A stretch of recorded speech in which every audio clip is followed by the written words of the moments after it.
Hi guys, welcome back. Hope you're doing great. I shall be now explaining to you aspects related to the adrenal gland. I'll be talking about some common topics like Addison disease versus Conn syndrome. I'll also talk about less commonly studied topics like Gordon syndrome and Liddle. And towards the end, I'll describe pheochromocytoma. So lots of exciting information on the way. Let's get started with baseline data first. You are familiar with the fact that adrenal gland per se is asymmetrical.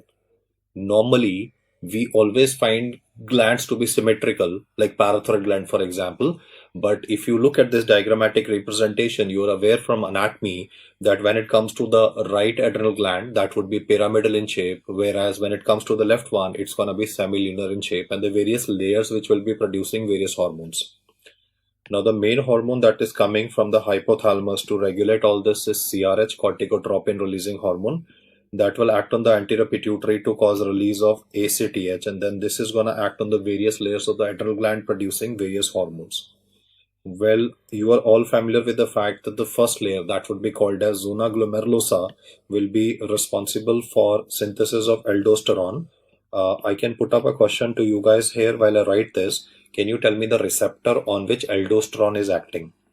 You see, the main function of aldosterone is not to be answered as salt and water absorption, because when I routinely ask my students, the common answer is aldosterone. Main function is salt and water absorption. Please appreciate, salt and water absorption is the mechanism of action. If they ask you what is the function of aldosterone in the body, then the main answer will be postural regulation of blood pressure. You see, if somebody is lying supine and if that person will suddenly stand up, or like I am sitting comfortably and if I suddenly stand up, my blood pressure has to be regulated because of gravity. Obviously, the blood pressure can fall, person can have a syncope also, but that does not happen with all of us. So please remember the main function of aldosterone. There is a difference. No, one is going to be question on mechanism of action, another is going to be the main function. So the main function is postural regulation of blood pressure. And as I put up a question to you, I think all of you would have guessed it by now. The main receptor for aldosterone is ENaC, that is called as epithelial sodium channel.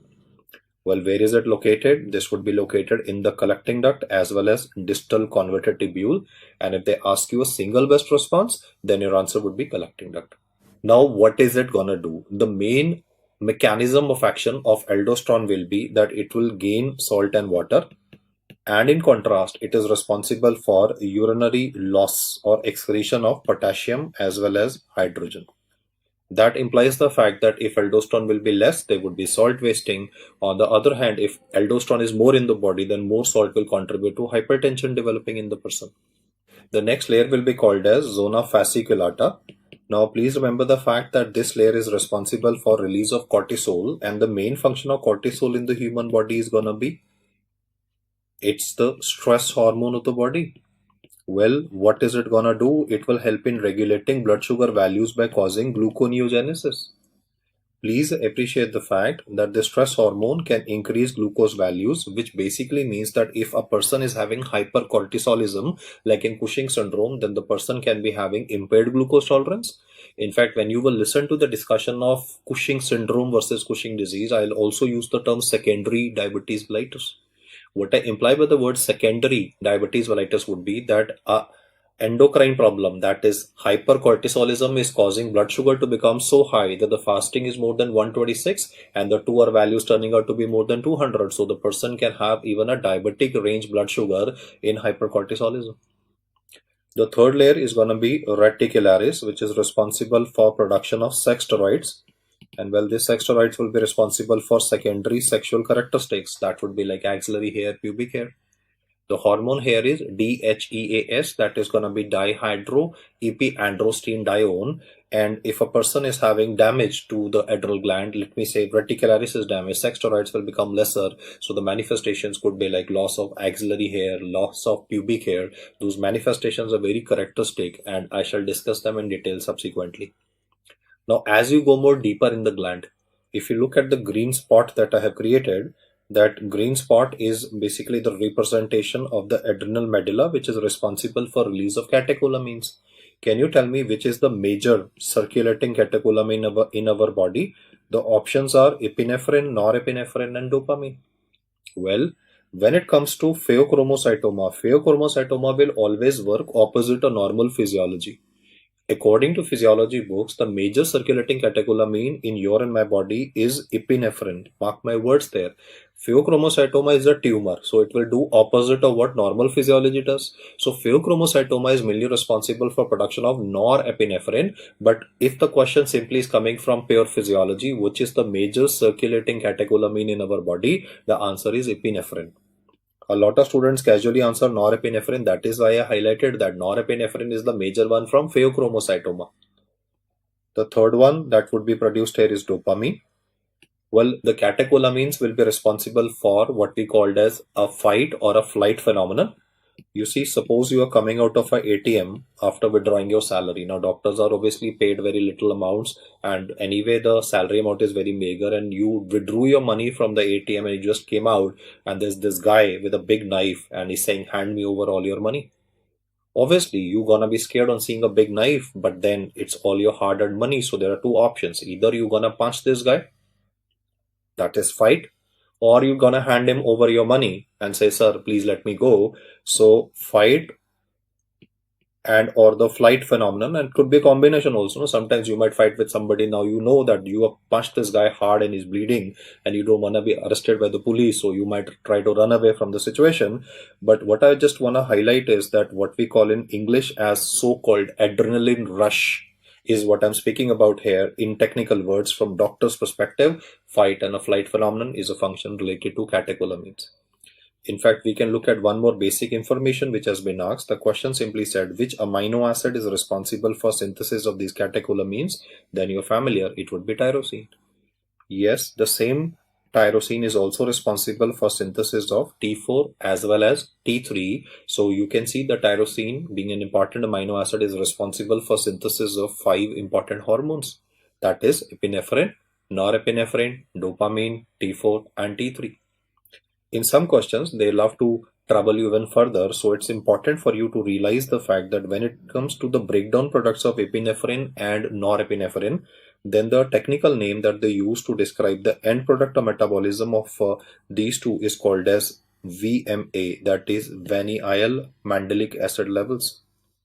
Now, why is that important for you is because they can put up a question that in which condition 24-hour urinary vanillyl mandelic acid levels will be elevated. Please appreciate the fact that a lot of people have casually answered this as pheochromocytoma, because you see, ultimately the medulla is being talked about. So the tumor of medulla is pheochromocytoma. But I want you to remember that if he specifies the word 24-hour urinary vanillyl mandelic acid, do not answer pheochromocytoma. I'll talk about pheochromocytoma investigation of choice screening tests as we progress in the discussion. At the moment, I want you to remember the answer to the question that I put up. Enhanced 24-hour urinary vanillyl mandelic acid levels will be encountered in a patient of. Your answer would be rather from pediatrics, that is an abdominal tumor that can even have an intra-abdominal calcification. And you are all aware of this, neuroblastoma. In the same breath, I would also like you to remember that the end product of dopamine metabolism is called as HVA, that is homovalenic acid. Now, dedicated this first slide to some very baseline information that you're already familiar with, because lots of time in this so-called integrated MCQs, one or two options can be from physiology, the third one could be from medicine, the fourth could be the surgical domain for management of, let me say, pheochromocytoma. So my objective here is first to get the basics right, and now I can put up another question here which says that ACTH will act on which layer of the adrenal gland. Please appreciate, we have been looking at this diagram that I'm highlighting once again, like CRH causing ACTH release, causing stimulation of the gland. We have been looking at this diagram right from first year in medical college when we started reading Ginong and Guyton. Please appreciate the fact that when it comes to the first layer, I highlight this statement of mine when it comes to aldosterone per se. Aldosterone regulation, if the question is aldosterone regulation is done by, then answer is obviously not ACTH. No? You're all aware that aldosterone regulation is by RAS system. So please be clear that though we have been seeing this diagram right from first year, it is not that all the three layers are being controlled by ACTH. ACTH does not control the first layer. The first layer is regulated by the RAS system. It is the second and the third layer. I repeat that once again. I'll just put markings here. It is mainly the second and the third layer. If they ask you single best response, your answer is second layer. And why are we studying this is the clinical importance will come to your notice very soon when I describe secondary adjacent disease, tertiary adjacent disease to you. That is when we will deploy this information into our use. One of the important functions of aldosterone is not salt and water absorption. The function is postural regulation of blood pressure. That is why in Addison's, I'll talk about postural hypotension. And in cons, I'll be talking about hypertension developing in a person.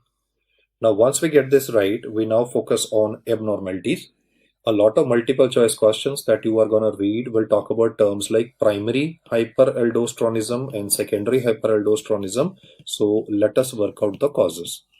If the question begins by simply saying what is the leading cause of primary hyperaldosteronism, then don't straight away answer Cons syndrome.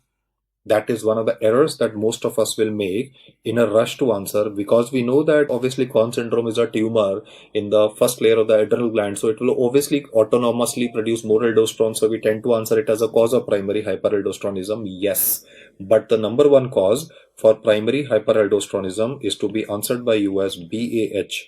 Again, mark my words, they're not congenital adrenal hyperplasia. That's a topic in pediatrics, no, where the girl child will be having virilization, where the girl child will be having an enlargement of clitoris and labia majora and minora will fuse, so the introitus will close. So please remember the fact that when it comes to primary hyperaldosteronism, then the topic is the number one cause is bilateral adrenal hyperplasia. However, the second important cause to be remembered is obviously the topic of interest in this discussion. That's a very fascinating disorder, Cons syndrome. Now, well, what is Cons syndrome? So this would be a tumor in the first layer of the adrenal gland that is gonna cause overproduction of aldosterone, that is adrenal adenoma. Once you get this data right, before I work up the clinical manifestations, I would like you to just listen to me. Do not note down, just listen to the facts that I'm saying. Suppose, for example, today a known cirrhotic patient has come into your emergency department with massive ascites. This guy is having difficulty in breathing. So even in a COVID scenario, he has come to you with difficulty in breathing. And well, you initially thought that he's having respiratory illness, but it is the massive ascites which is contributing to limited diaphragmatic movement. So he's having distress, and that's why he came to you. The point I want you to understand is that in a person with massive ascites, the overall circulating fluid volume is substantially reduced. I repeat that statement. In this particular chap with massive ascites, because there is redistribution of fluid. No, in massive ascites, the fluid is wasted in the peritoneal cavity. Whereas actually, the fluid is not wasted in the peritoneal cavity. It's actually patient's fluid only. No? It should be in the blood vessels, but it is wasted in the peritoneal cavity. So the effective circulating fluid volume in an ascites patient is definitely lesser than us. Because the circulating fluid volume is lesser, the GFR will also be less. That explains why the kidney can fail in these patients, especially hepatorenal syndrome. What I'm saying is that because GFR is less, there will be a positive stimulation to the RAS. And this positive stimulation to the RAS will contribute to development of a secondary hyperaldosteronism. I just wanted to bring to your notice that whenever you read primary hyperaldosteronism, it's going to be bilateral adrenal hyperplasia or Cons syndrome. But when it comes to a question talking about secondary hyperaldosteronism, the causes that should come to your mind can be ranging from something as simple as cirrhosis, or it could be a patient of congestive heart failure, because congestive heart failure, the chronic variety, can also contribute to ascites. Or for that matter of fact, ascites can also be seen in patients of nephrotic syndrome. So all these terminologies can be used in the MCQ: congestive heart failure, nephrotic syndrome, cirrhosis of the liver, or I can squeeze in more like protein losing enteropathy. Like suppose a person is having Menetrier's disease, which is an example of protein losing enteropathy. If the proteins in the body will become less, then ascites can occur in a person. The same story will be repeated. Secondary hyperaldosteronism will be occurring. So why am I saying this is because the question can be simply saying all of the following are causes of secondary hyperaldosteronism, except you know the answer: bilateral adrenal hyperplasia / Cons syndrome. In fact, even pregnancy-induced hypertension, PIH, is an important cause for secondary hyperaldosteronism. Apart from this, even diseases which are discussed in the kidney like Bartter syndrome, even conditions like Gitelman syndrome, are examples of secondary hyperaldosteronism. The minimum message, the minimum carry take home message for you guys is that he will give you causes of secondary and put a except in the question. And in fact, he can describe clinically a person with ascites, with gross abdominal distension due to any of the etiologies. And then he can definitely quiz you regarding the similar etiology, right? In all the conditions that are mentioned here, there's a common etiology, that is circulating fluid volume is depleted.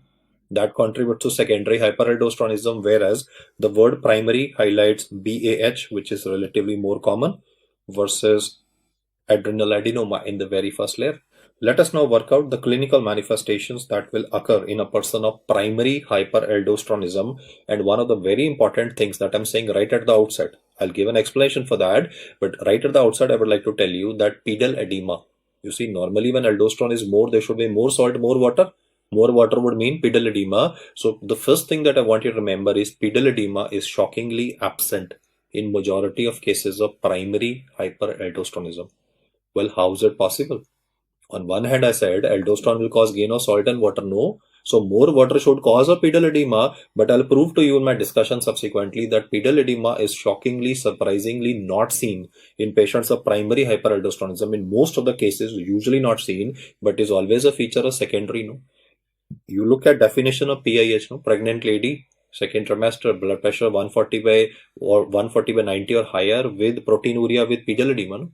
So pedal edema is usually encountered in majority of causes which are mentioned. A heart failure has pedal edema, nephrotic syndrome has pedal edema. So majority of secondary hyperaldosteronism causes will be having pedal edema, whereas in primary it is usually mentioned to be absent. How is that so? Well, keep on listening to it. I'll explain to you.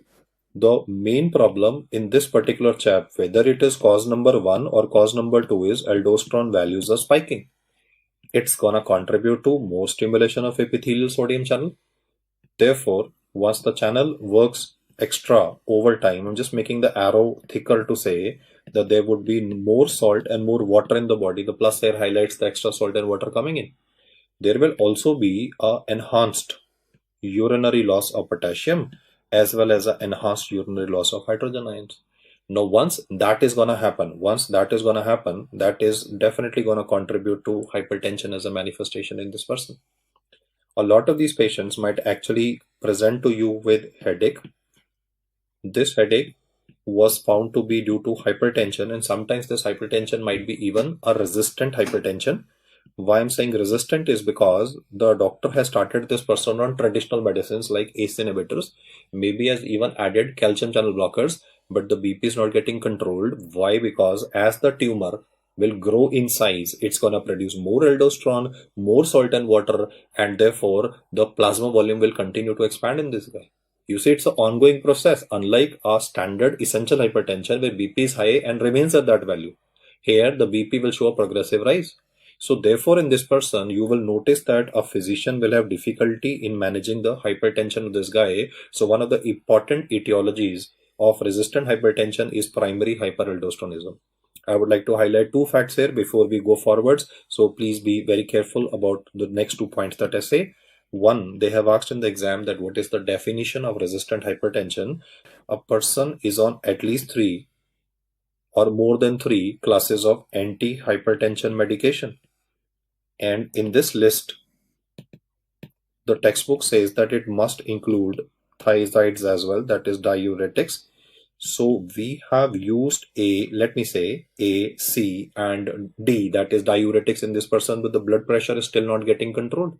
Well, you can obviously understand, what you can use to control the BP of this guy is spironolactone. You can use an aldosterone antagonist, but we have used the standard drugs, ACE inhibitors, calcium channel blockers, and let me say thiazides, and the BP is still not getting controlled. I also want you to remember that if the question is simply asked as what is the number one cause of resistant hypertension, the number one cause of resistant hypertension is not the topic that we're studying, but it is rather non-compliance. You see, this is a person who's bluffing. He says, sir, I'm taking medicine regularly. Whereas when you do a pill count, when you do a evaluation of how many tablets has he consumed, you will notice the fact that this guy is bluffing before you, is not regular in his medication. But assuming the fact that the patient is educated, he says, sir, I'm telling you the truth. I have downloaded an app. I make an entry every time. of whatever medicines you have written. You've written 3 antihypertensive medications, right, in different dosages to this person. He's saying, sir, I make it a point to make an entry in the app every time I pop in a antihypertension pill, but still my VP is not getting controlled. So this guy is not bluffing before you. That is where you will have to think in terms of primary hyperaldosteronism as one of the etiologies. The second manifestation, which is again very frequently asked in this exam, is based on the fact that you can see in the red arrow there is a exaggerated or more than normal urinary loss of potassium as well as a urinary loss of hydrogen. Because of this person can develop muscle cramps, he can develop weakness, and the MCQ will always talk about hypertension with hypokalemic metabolic alkalosis. I've not written the word metabolic here, that is obviously implied. The bottom line is, whenever you have hypertension with hypokalemic alkalosis, one of the first things that should strike your mind is primary hyperaldosteronism.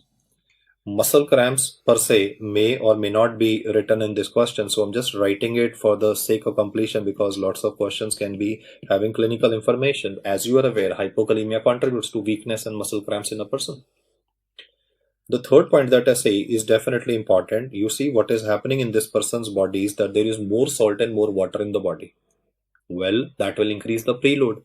If you increase the preload, you cause more stretching of the right side of the heart, you cause a right atrial dilatation. Once the right atria is dilated, it will contribute to release of atrial natriuretic factor, ANF will be released. And what ANF will be causing is, it will be contributing to natriuresis. Now listen to the words very carefully. I said in the body of this person there was extra salt, there was also extra water. I put 2 plus in front of salt, single plus in front of water to say that a person who's having hyperaldosteronism is having excess of salt in his body. Along with that, water will also come.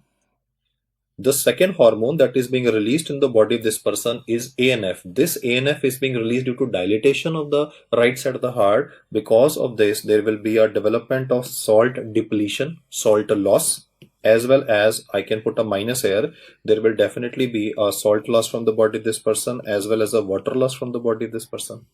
Now, if you see, I'm just trying to give it mathematically. You see, I put 2 plus in front of salt, a single minus there. So mathematically, I'm trying to say that a person of primary hyperaldosteronism is still retaining salt in the body in spite of ANF. But see what happens to water. Whatever extra, mark my words there, whatever extra water that comes in, it's also being kicked out now. Whatever extra water came in, that is being kicked out also, because of which pedal edema, as I highlighted earlier, is usually not encountered in patients who are suffering from primary hyperaldosteronism. Lots of time we miss this point.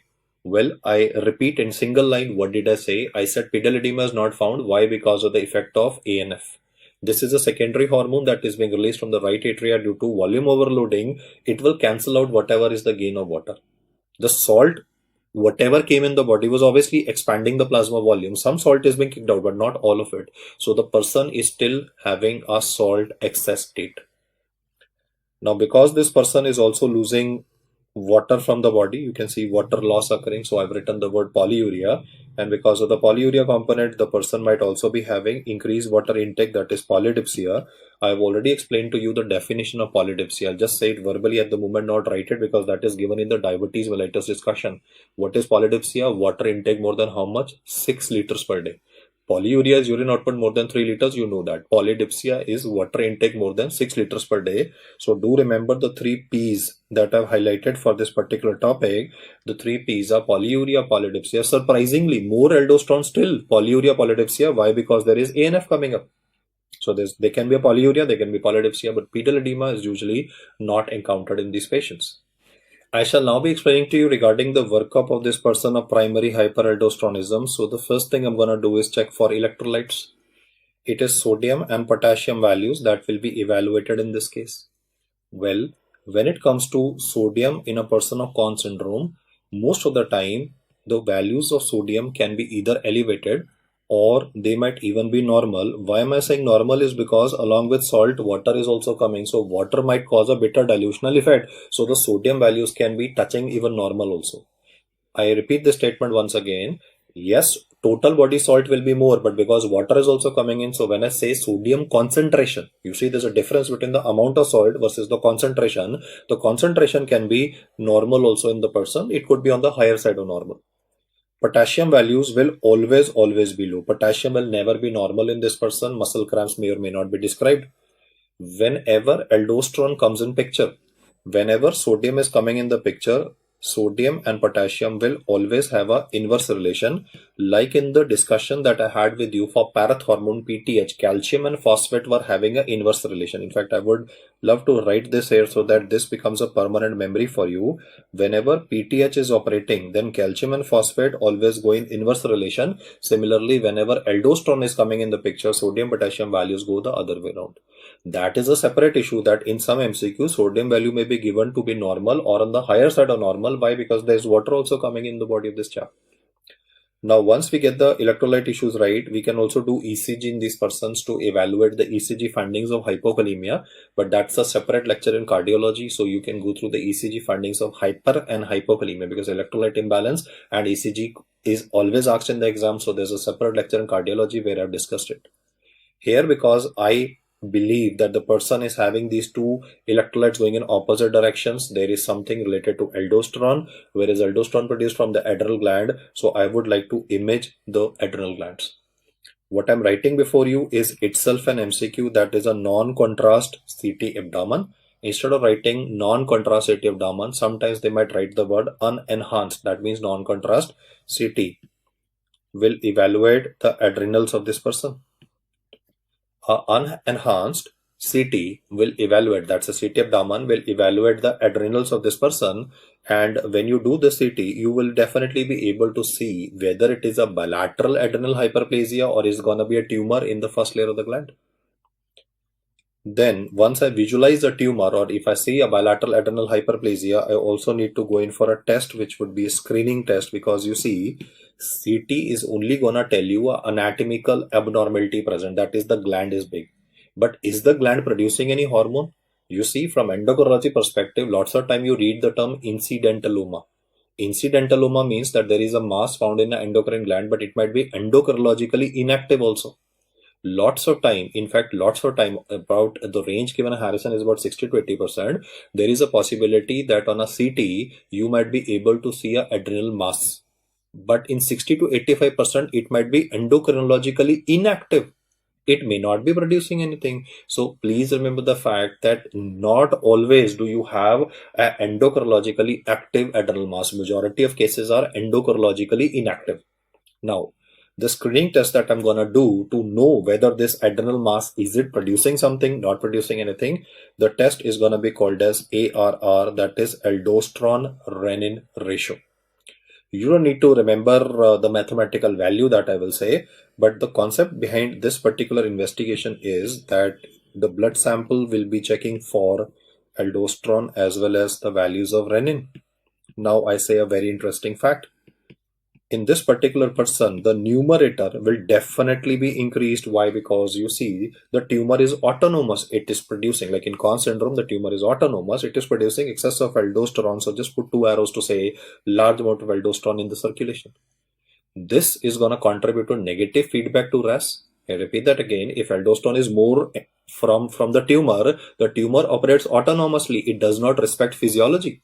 In those circumstances, if aldosterone is more, there is a negative feedback to the RAS system. Because of that, the renin values in the person will be reduced. Now, because the renin value in the person is reduced, so you can see mathematically the numerator is rising and the denominator is reducing, the overall ratio will definitely be increased.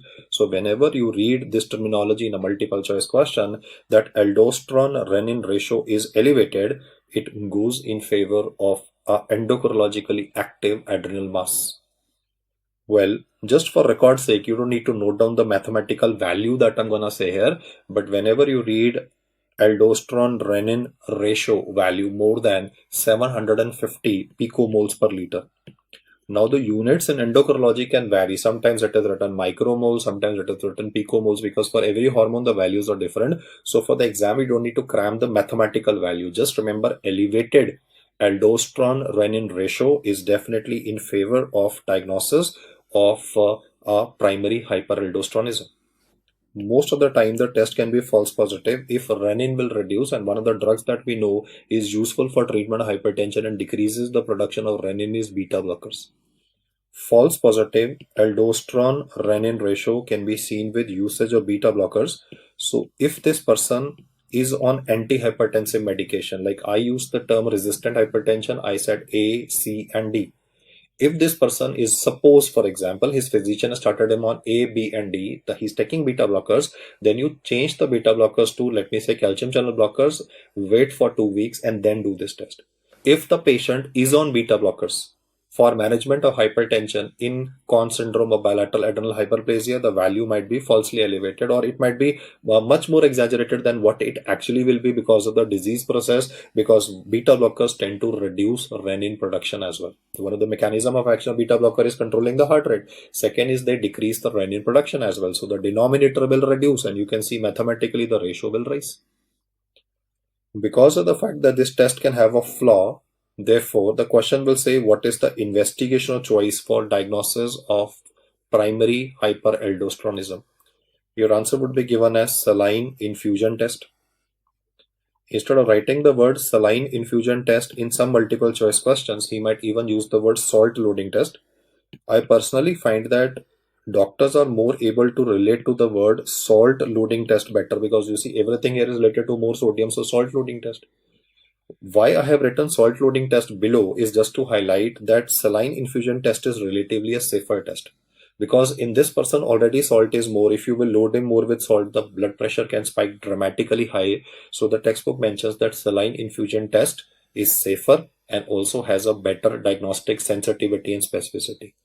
Well, some books will write saline infusion test, some books will write salt loading test. I've just tried to resolve the controversy here, that if both are given in a multiple choice question, your first answer will be saline infusion test. Why? Because it is relatively safer. The spike of blood pressure will be relatively lesser. The diagnostic sensitivity and specificity is also better. Once we have confirmed the diagnosis, now is the time for treatment of this person. The treatment will depend upon whether you have encountered a bilateral adrenal hyperplasia or whether you have encountered a patient of Conn syndrome. If it is bilateral adrenal hyperplasia, you will tell the person that, sir, for you, we are not planning any kind of surgery because you're not having a tumor. So what are we going to go for? We'll put you on a medication that is aldosterone antagonist, and bingo, your blood pressure would be controlled. Spironolactone can cause a bit of gynecomastia related issues when it comes to male patients. So we can use a safer alternative, especially for male patients, that is eplerenone. But the bottom line is aldosterone antagonists are going to be used on lifelong basis for bilateral adrenal hyperplasia. On the other hand, if the person is diagnosed to be having Conn's syndrome, then first we will have to medically manage the person. So for medical management, even here, spironolactone will be given to this patient for 4 to 6 weeks. I'm giving this potassium sparing diuretic because I want to bring the potassium values to normal in this person. You see, if potassium is deranged, no anesthesiologist is ever going to give a fitness certificate for this person. So I'm going to try and bring potassium back to normal from pharmacological perspective. Then we will go in for a pre-anesthetic checkup and a fitness evaluation. And subsequent to that, we shall be proceeding with surgery for this patient. And the surgery would definitely be a adrenalectomy. The tumor is one-sided, so we will go in for a unilateral adrenalectomy in this person. It can be done laparoscopically as well. So when it comes to the diagnosis of this condition, the most important point from multiple choice perspective that I want you to remember is that CT is only an imaging modality. If they ask you what is the main test for diagnosis of this condition, your answer is saline infusion test, and the screening test is ARR. And lots of time in endocrinology, they love to ask you about screening. They love to ask you regarding the investigation choice. So these facts should definitely be right on, spot on in your mind. Lots of time in multiple choice questions for this particular topic, they might include another option in the choices like adrenal venous blood sampling. Now, when you read this, it obviously looks very jazzy that you're gonna catheterize the adrenal vein of the person and you're gonna check the levels of plasma, aldosterone and renin, because if the tumor is producing aldosterone, then in adrenal vein, the values of aldosterone will definitely be relatively higher. Adrenal vein sampling is not useful to confirm the diagnosis. Endocrinologically speaking, we can diagnose even by a routine blood test, that is ARR ratio and a saline infusion test. So what is the role of adrenal vein sampling? It is simply to localize the tumor before surgery, because lots of time these tumors might be very small. So on a CT scan, they may not be very clearly picked up. You see, if the tumor is less than 1.5 centimeter, anyway, a tumor may not be picked up very easily. So adrenal vein sampling does not help in making a diagnosis. It just helps you localize the tumor before surgery. So this investigation will be mainly for concern for a surgeon, because he needs to know which side does he need to operate upon. I highlight the fact that if the tumor is smaller, like I gave you cutoff of 1.5 because that's the usual one. Let us assume the person is having a 4 millimeter size tumor. It's not going to be picked up on a routine CT. So that is where adrenal vein sampling will definitely be important. Apart from this, studies have shown that the incidence of osteoporosis is relatively higher in these patients. This is just an association. Even if you don't note it down, I just want to say that people, female patients with the hyperaldosteronism can be complaining of bone pains. I mean, that could be written in the question. That's a distraction rather. That's only to highlight that other endocrine problems can be also associated with this condition. That is like patients could also be having elevated blood sugar. A lots of time in these patients, what I say next, you don't need to note down, just listen to it. A lots of time in these patients, not only aldosterone production is more, but even cortisol production is also more. I'm saying same patient is having a tumor in the first as well as in the second layer of the adrenal gland. So it is producing more of aldosterone as well as more of cortisol. Now, if two things are going to be produced together, so he's going to use a very peculiar terminology that is called as Cushing syndrome. You are aware of Conn syndrome, you are aware of Cushing syndrome. Combine the two. Cons is related to adrenal adenoma in the first layer that will overproduce aldosterone. The Cushing syndrome is related to tumor in the second layer that will produce excess of cortisol. You combine the two, so the term is called as Cushing syndrome. That is just a terminology, a very peculiar one that I thought that I would like to mention with you. Before you, I have already highlighted the fact that majority of adrenal masses that might be picked up on a routine CT scan might be called as incidentaloma. Why you call that is because these are incidental masses and majority of them are endocrinologically inactive. Coming to the main discussion, you see I've explained Conn's syndrome to you. What he will do in a multiple choice question is that he will mix up the information provided earlier with that of Liddle syndrome. Let us quickly understand what is the problem in Liddle syndrome, where the problem is not with aldosterone but with epithelial sodium channel. It exhibits a gain of function. The channel remains open for longer duration. When I say gain of function, the channel is working overtime due to genetic reasons, not due to the hormone. Not due to the hormone. There's no hormonal stimulation in excess. It is just that the channel is misbehaving due to genetic reasons. It is working more than normal. Though you can work out the manifestations, I'll just try to simplify before you by showing that now this ENaC is remaining open for longer duration than what it normally is. So it will continuously lose more potassium, more hydrogen from the body than what traditionally it is supposed to be. And at the same time, salt and water is going to start coming back also. In these circumstances, the manifestations that will occur will be hypertension. Along with that, there is a urinary loss of potassium, so there would be hypokalemic metabolic alkalosis. You are noticing why am I teaching you this topic? Because the same thing that I've written here, no, hypertension with hypokalemic alkalosis, the same thing was discussed even for Conn syndrome. In fact, even in these patients, because there is a high blood pressure, there will be a negative feedback to the RAS. If you have a negative feedback to the RAS system, the production of renin will reduce. So therefore, this is for the second time today in this discussion that I'm teaching you two diseases where blood pressure is high but renin is less. Renin is less in Conn syndrome. Renin is less also in Liddle syndrome. Please appreciate the fact that both Conn's and Liddle are examples of low renin hypertension.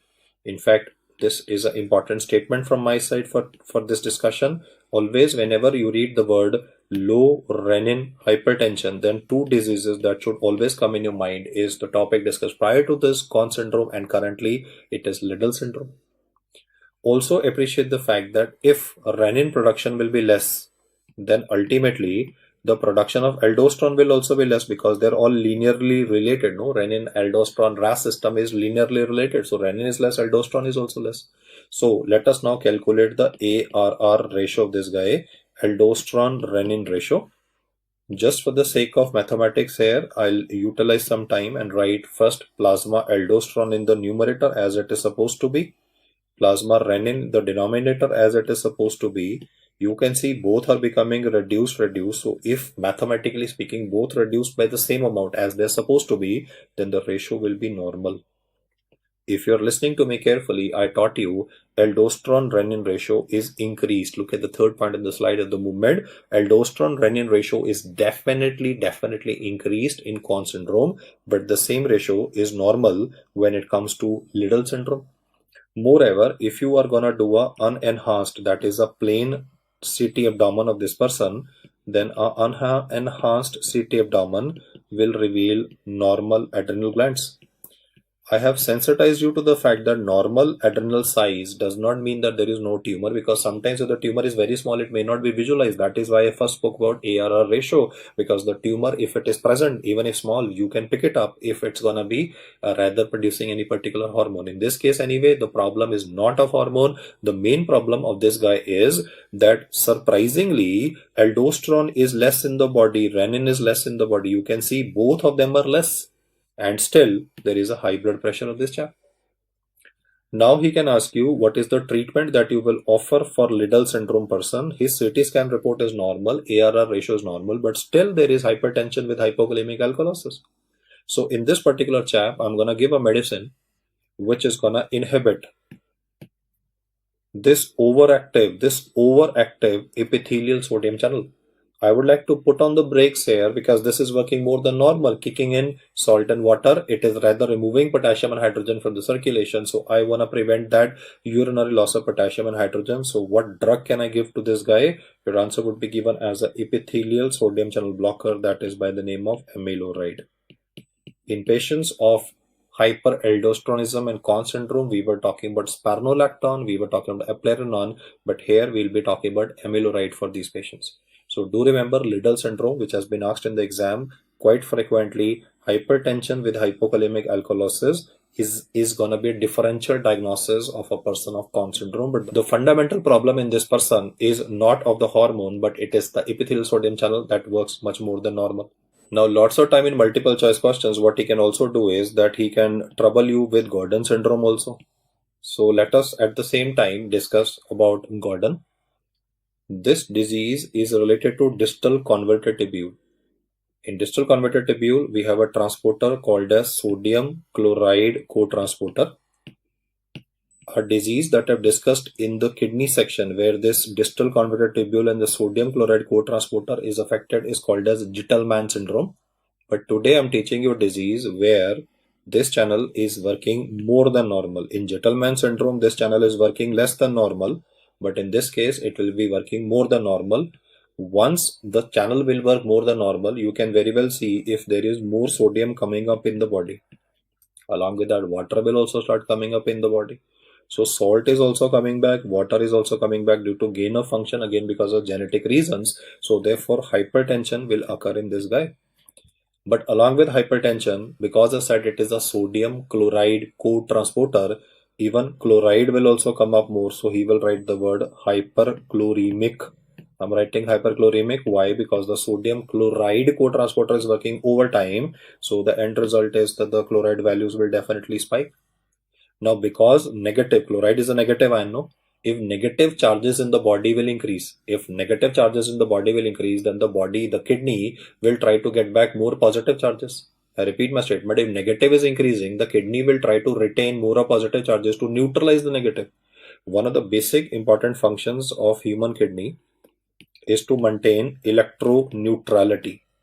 So let's apply this electroneutrality concept once again. I said chloride negative charges in the body are increasing. So to balance these increased negative charges, the body will try to retain positive charges because positive and negative will counterbalance each other. Therefore, what will happen in this person is the body will try to retain hydrogen ions. Hydrogen ions are positively charged, no? The kidney is trying to maintain electroneutrality. So if negative charges are increasing, The positive charges will be retained to counterbalance the negative charges. That is why the MCQ statement will say hypertension with hyperchloremic acidosis is a feature of, your answer would be given as Gordon syndrome. Let us just revise the important features there. I have taught you disease in which there is a hypertension with hypokalemic alkalosis. So right now I've taught you disease where there's a hypertension with hyperchloremic acidosis. So both of these domains are to be remembered by you. For hypertension with hypokalemic alkalosis, the diseases discussed with you are Cons as well as Liddle syndrome. In Cons, it is excess of hormone. In Liddle, it is the epithelial sodium channel remaining opening for longer duration. Hypertension with hyperchloremic acidosis is what you encounter in Gordon. Lots of time we are so focused on reading about Cons syndrome and Addison disease in this topic that we tend to miss out on Liddle and Gordon, which they love to exploit. So I want you to definitely by yourself write down this information for Liddle and Gordon, guys, on a piece of paper in the notes itself, or you can just use a small stick-on pad. In fact, a small stick-on pad is better because it's a little space and you can just focus on the core issues.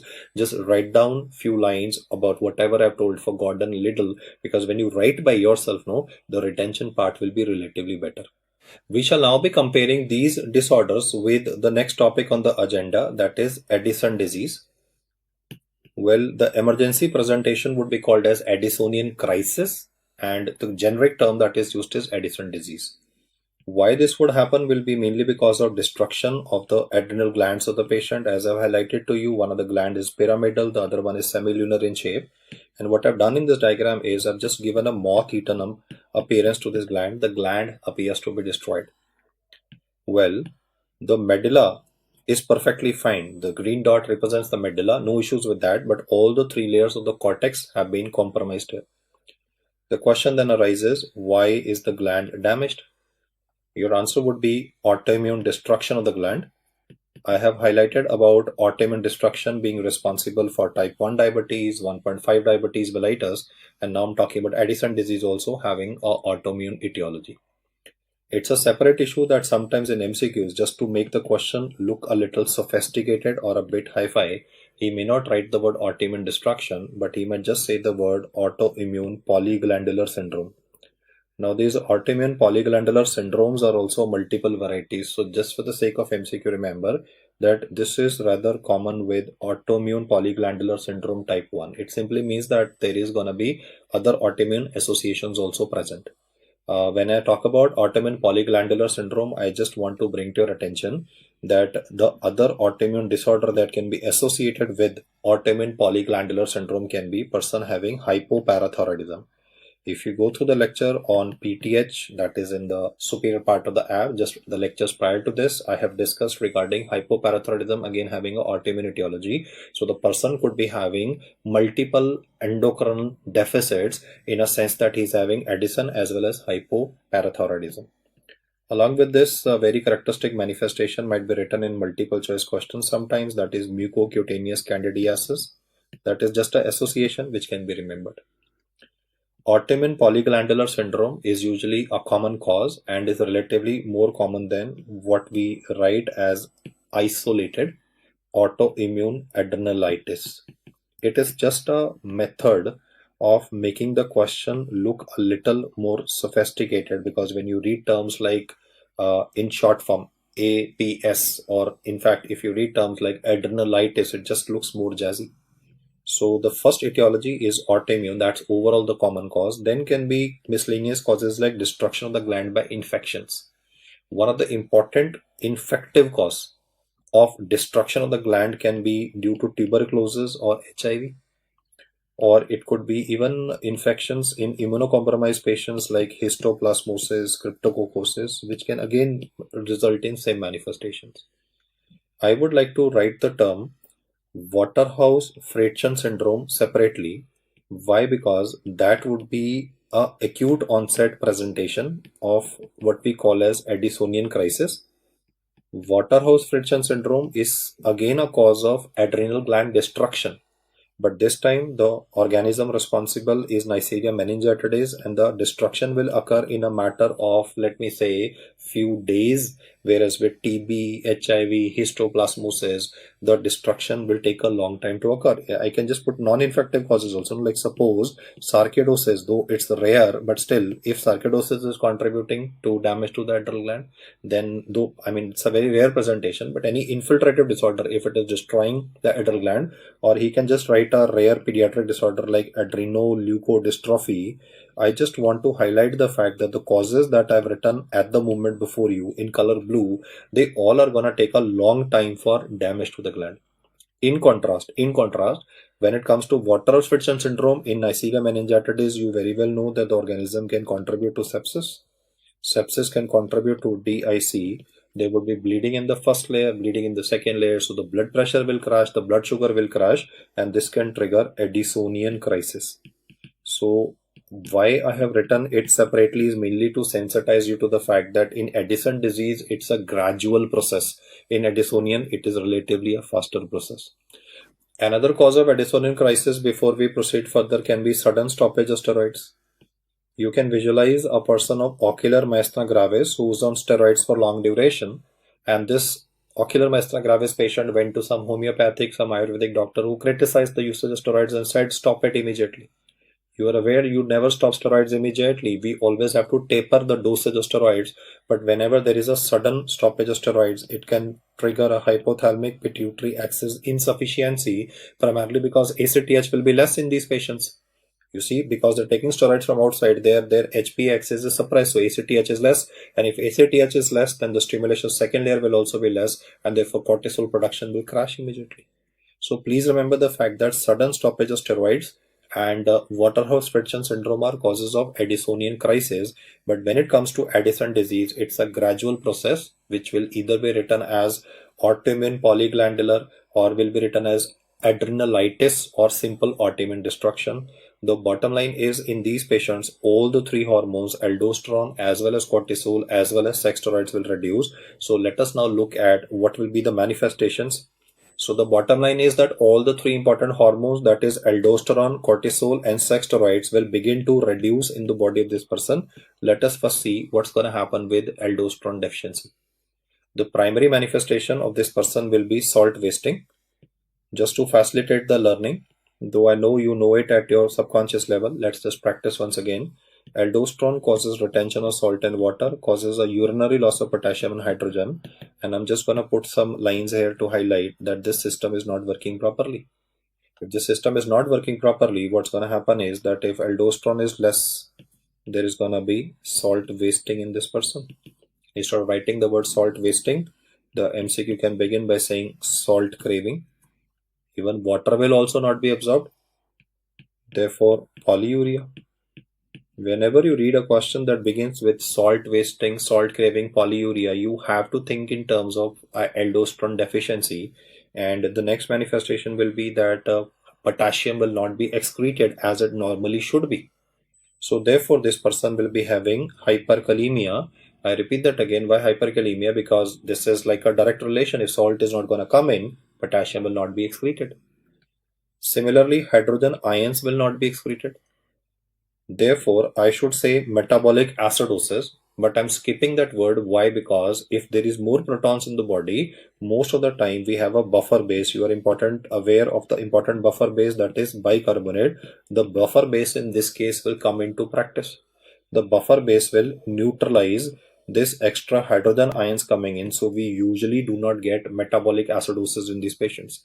I repeat again, in Conn syndrome we have metabolic alkalosis, but in Addison disease, though theoretically speaking there should be metabolic acidosis, we usually do not get metabolic acidosis because whatever hydrogen ions are coming back, all of this will be neutralized by the buffer base. So it's definitely a hyperkalemia, but not a hyperkalemic acidosis.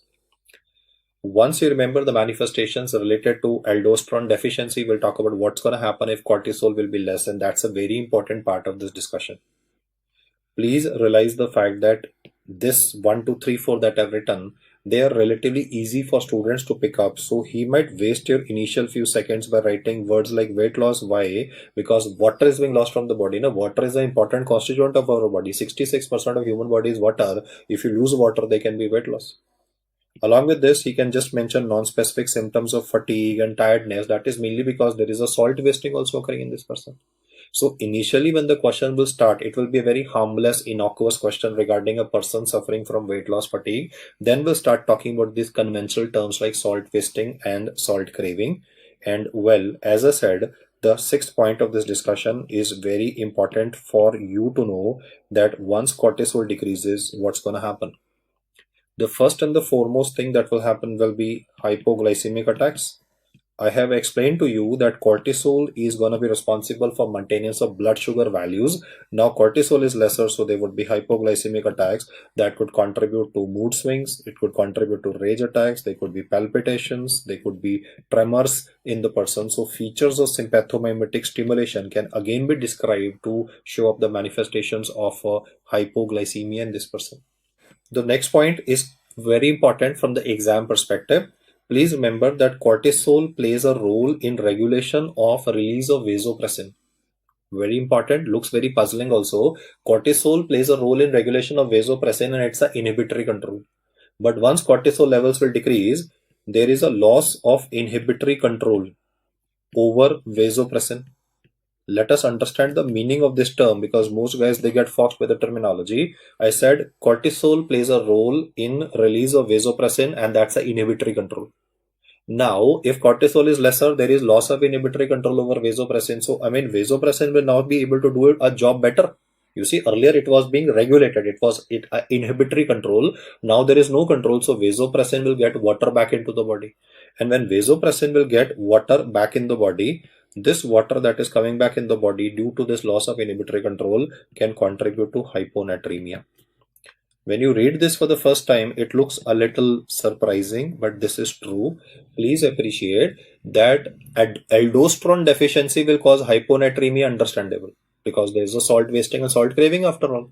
But even cortisol deficiency, even isolated cortisol deficiency can also contribute to hyponatremia. Let us assume a person is having TB of the adrenal glands. Now TB may not, destroy all the three layers. TB might damage only the second layer of the gland. It's by chance, no? TB might destroy all the three, maybe the first layer, maybe the second layer. I'm saying let us assume tuberculosis is causing damage to only the second layer of the gland bilaterally. So the person will be having deficiency of only cortisol. If you have deficiency of only cortisol, then sugar values will reduce, that is okay. But even sodium values will be lesser. Why sodium values are lesser? In spite of the fact that, aldosterone values is normal because the destruction was occurring only in the second layer, no?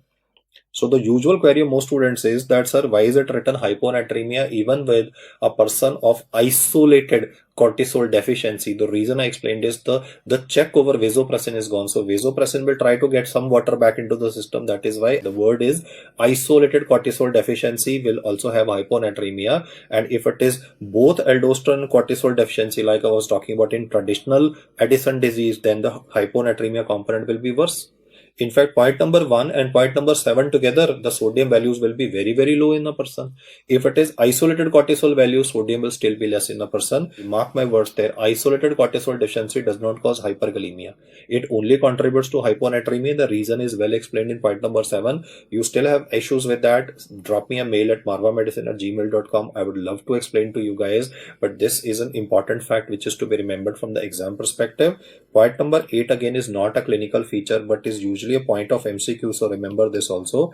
Whenever there is a cortisol deficiency, there is a eosinophilia. In opposite of this, I want you to remember in Cushing syndrome topic, which is subsequent to this in the app, you will notice cortisol is more. There I have written eosinopenia.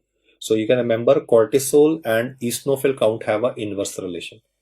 I repeat that again, cortisol and eosinophil count have an inverse relation. If cortisol is less, eosinophil count is more and vice versa. So in all MCQs of Cushing syndrome, eosinopenia will be written, and in a person having Addison disease, it would be eosinophilia that will be mentioned. Point number 9 is again important from exam perspective because if cortisol is less, then by feedback mechanism, ACTH will begin to rise. Remember I told you the fact that ACTH does not regulate the first layer. ACTH mainly regulates the second layer and a part third layer. So because the cortisol values are lesser, due to destruction, due to TB or histoplasmosis or HIV or autoimmunity, then ACTH values will begin to rise. And whenever ACTH increases, it will tend to have a partial MSH activity, melanocyte stimulating hormone activity. Now, because of this partial MSH-like activity, what will happen in the person will be a development of hyperpigmentation. Looks very surprising, but true. Addison disease patients will develop a characteristic hyperpigmentation, and this hyperpigmentation can be seen usually at areas of friction. This hyperpigmentation can be seen over the knuckles of the person, over the knuckles. It can be seen even in the palmar creases. It can be encountered in sole creases, any previous surgical scar that might start turning dark or towards black, because we Indians are already darker, so it will adopt a brownish to black color. The involvement can be of the skin of the cubital fossa. The involvement can be of the skin of the groin. And in fact, in some cases, even oral mucosa can be involved. So this person, when he will speak, when we are speaking continuously, inside of the mouth might be sometimes visualized. In this person, over the gingiva, you might be able to see hyperpigmentation, blackening of the gingiva. They might be blackening of the skin of the palmar creases of this person. So hyperpigmentation is a very characteristic manifestation that is seen in this condition.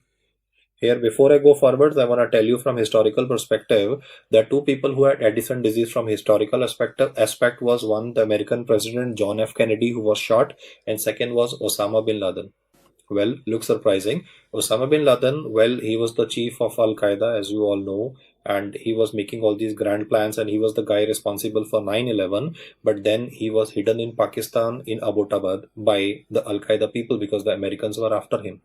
So if you're gonna watch that movie about Osama bin Laden, you will notice the fact, and this is documented in the movie, that when he's giving these speeches, and he used to post these speeches on Al Qaeda website saying, "I'm gonna destroy India, I'm gonna destroy America." The Americans noticed that he was having hyperpigmentation because when you're talking, your hands, knuckles would be visible. Palmar creases, my palmar crease is normal. In that guy, palmar crease would have been dark. Lips would start turning dark. The gingiva might start turning black. So the Americans noticed that he was having some visible hyperpigmentation. That could have been neglected, but then they found that in Pakistan they were doing this surveillance via satellite. So in a particular house in Abbottabad, when the satellite used to go over the house, they used to pick up a man who used to come and pray 5 times per day. Osama bin Laden was a very tall guy, 6 feet 5 inches. In fact, his arm span was more than height. You know that people who have arm span more than height, either they become very good swimmers like Michael Phelps, or they can handle Kalashnikov rifles. No, in fact, Osama bin Laden in his initial videos, he could handle two AK-47 Kalashnikov rifles in his two hands, the Terminator style. Why I'm telling you this is because the American satellite used to go over the house and they used to find a very tall man, but they never knew that this is Osama bin Laden unless and until they knew they could not have gone into that house. So how did they find that? That's very interesting from historical perspective. One, they got a lead that there was a guy who was purchasing large amount of steroids because treatment of choice for this condition is hydrocortisone.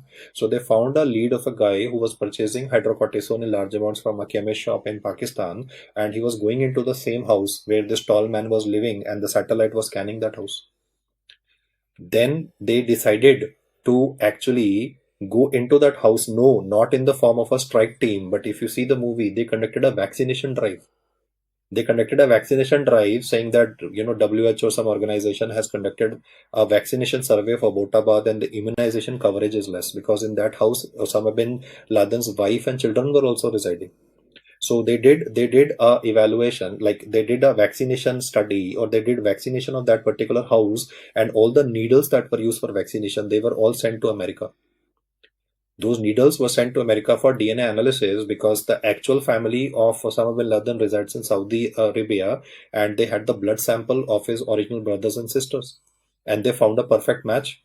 And in fact, later on, that is when Obama, the American president, he ordered a hit in which Osama was killed by the SEAL team, as you would have read. In fact, why I'm telling you this is from historical perspective that Addison disease and at the same time DNA analysis played an important role in Americans knowing that that 6'5" tall guy residing in a very outskirts of Pakistan in a small city like Abbottabad was actually Osama bin Laden. So Addison disease was well documented in medical files. The third hormone that's going to be lesser in this case is sex steroids, that is DHEAS.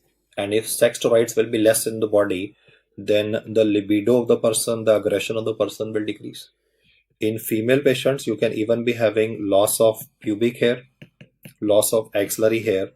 So I personally feel that the way the question will be described, a clinical question of Addison disease will be described, it is impossible that somebody will mess up so many manifestations. I mean, aldosterone deficiency, cortisol deficiency, and sex steroid deficiency is causing so many manifestations that this profile is very hard to miss. Therefore, in lot of questions, he might deliberately talk only about isolated cortisol deficiency. Let us revise the important features of isolated cortisol deficiency. There will be hypoglycemia, there will be hyponatremia, but no hyperkalemia. That's the MCQ. No hyperkalemia in isolated cortisol deficiency. And why there is a hyponatremia, I've already explained to you, loss of inhibitory control over vasopressin, so it can draw in water. Eosinophil count is inversely related. So 3 inverse relations have been taught to you till now. Calcium phosphate inverse relation with PTH, sodium potassium inverse relation when it comes to aldosterone, and when it comes to cortisol and eosinophil, again an inverse relation. One of the highlights of most MCQs will be this term hyperpigmentation of specific sites, that could be like the knuckles of a person, dorsum of the foot, shin of the person, palmar creases. I mean, when you read hyperpigmentation, not all over the body, the specific sites that I mentioned before you, that's a standard diagnosis of what we call as primary Addison disease. Why am I saying primary? Because the problem is in the gland of the person. The problem is not in the pituitary. Let us now evaluate what will we do for the workup of this person. So the next slide will be discussing regarding the workup. I will be doing electrolyte evaluation because anyway there's salt wasting, salt craving, weakness in this person, so it's important to check for electrolytes. The sodium values will always be less. If aldosterone, cortisol both are less, they will be very low. Otherwise, if only cortisol deficiency, they will be low. So hyponatremia will always be present. But hyperkalemia is only a feature of aldosterone deficiency. If the first layer is not destroyed, then hyperkalemia may not be visualized. I also want to draw your attention to the fact that whenever you're drawing a blood sample to evaluate for potassium, do not use a very thin bore needle, use a wide bore needle. Lots of time in the hospital, because in India, obviously, we don't have very, lot of facilities, or a particular gauze needle may not be available. The needle nurse might say, okay, sir, this gauze is not available. Thin bore needle is present. If you draw a blood sample from a thin bore needle, the RBCs will fragment while traveling through that thin bore. And when the RBCs will fragment, it can cause a factitious hyperkalemia. So I just want to bring to your notice the fact that whenever you are drawing a blood sample to check for potassium, ensure the fact that a wide bore needle is used and not a narrow bore needle. Factitious hyperkalemia is usually a sampling error. And because this is very common, so therefore I can do a ECG in this person also to check for evidence of hyperkalemia. But since at the moment the person is not having any chief cardiac complaints, so it's okay. I have just done electrolytes of this person. Moving on in our discussion, I will now be doing a CT abdomen because I need to pick up the damage to the gland. In fact, in tuberculosis or in Addison disease per se, autoimmune destruction, there will be a very substantial amount of damage that can be visualized.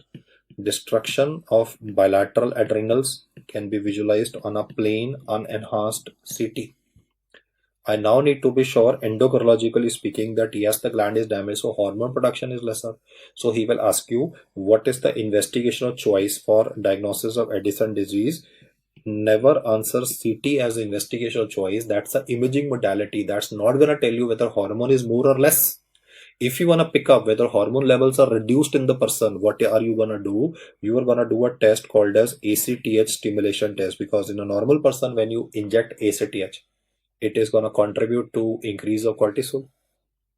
The increase of cortisol will drive up the sugar values, but in this particular case, when you go in for a ACTH plus means stimulation, the plus sign that I put here means stimulation. When you will do a ACTH stimulation test, the test will fail. It fails to rise serum cortisol values, whereas normally ACTH controls cortisol values. It fails to rise serum cortisol, it fails to rise the blood sugar values of this person. So the test is turning out to be negative in a sense that it is not able to cause stimulation because the gland is damaged. Most people are easily able to answer this MCQ. Addison disease, the investigation of choice is ACTH stimulation test because alphabet A and A would rhyme with each other. So to just prevent any kind of easy answering for you guys, you will notice that they might be using an alternative name for ACTH stimulation test that is called as Cosyntropin test. Investigation of choice in endocrinology is something that if you know, it means you know the topic. If you think you've completed endocrinology, just write down all the endocrine conditions and write on the right side of that the IOC for each one of them. If you can work that out in a limited time frame, 30 seconds, let me say, for each condition, or 1 minute, let me say, for each condition, that means you know your job as far as endocrinology is concerned. But if you are found lacking, that means that you need to read up the information. Please remember the fact that most patients of Addison disease initially will come to you with the following manifestations that I have written. In fact, because there is deficiency of salt and water in the body, postural hypotension will also be written in the MCQs. I initially did not write this word postural hypotension per se because then it becomes easy for any doctor to understand that there is some issues with aldosterone, because you see aldosterone is mainly responsible for postural adjustment of blood pressure.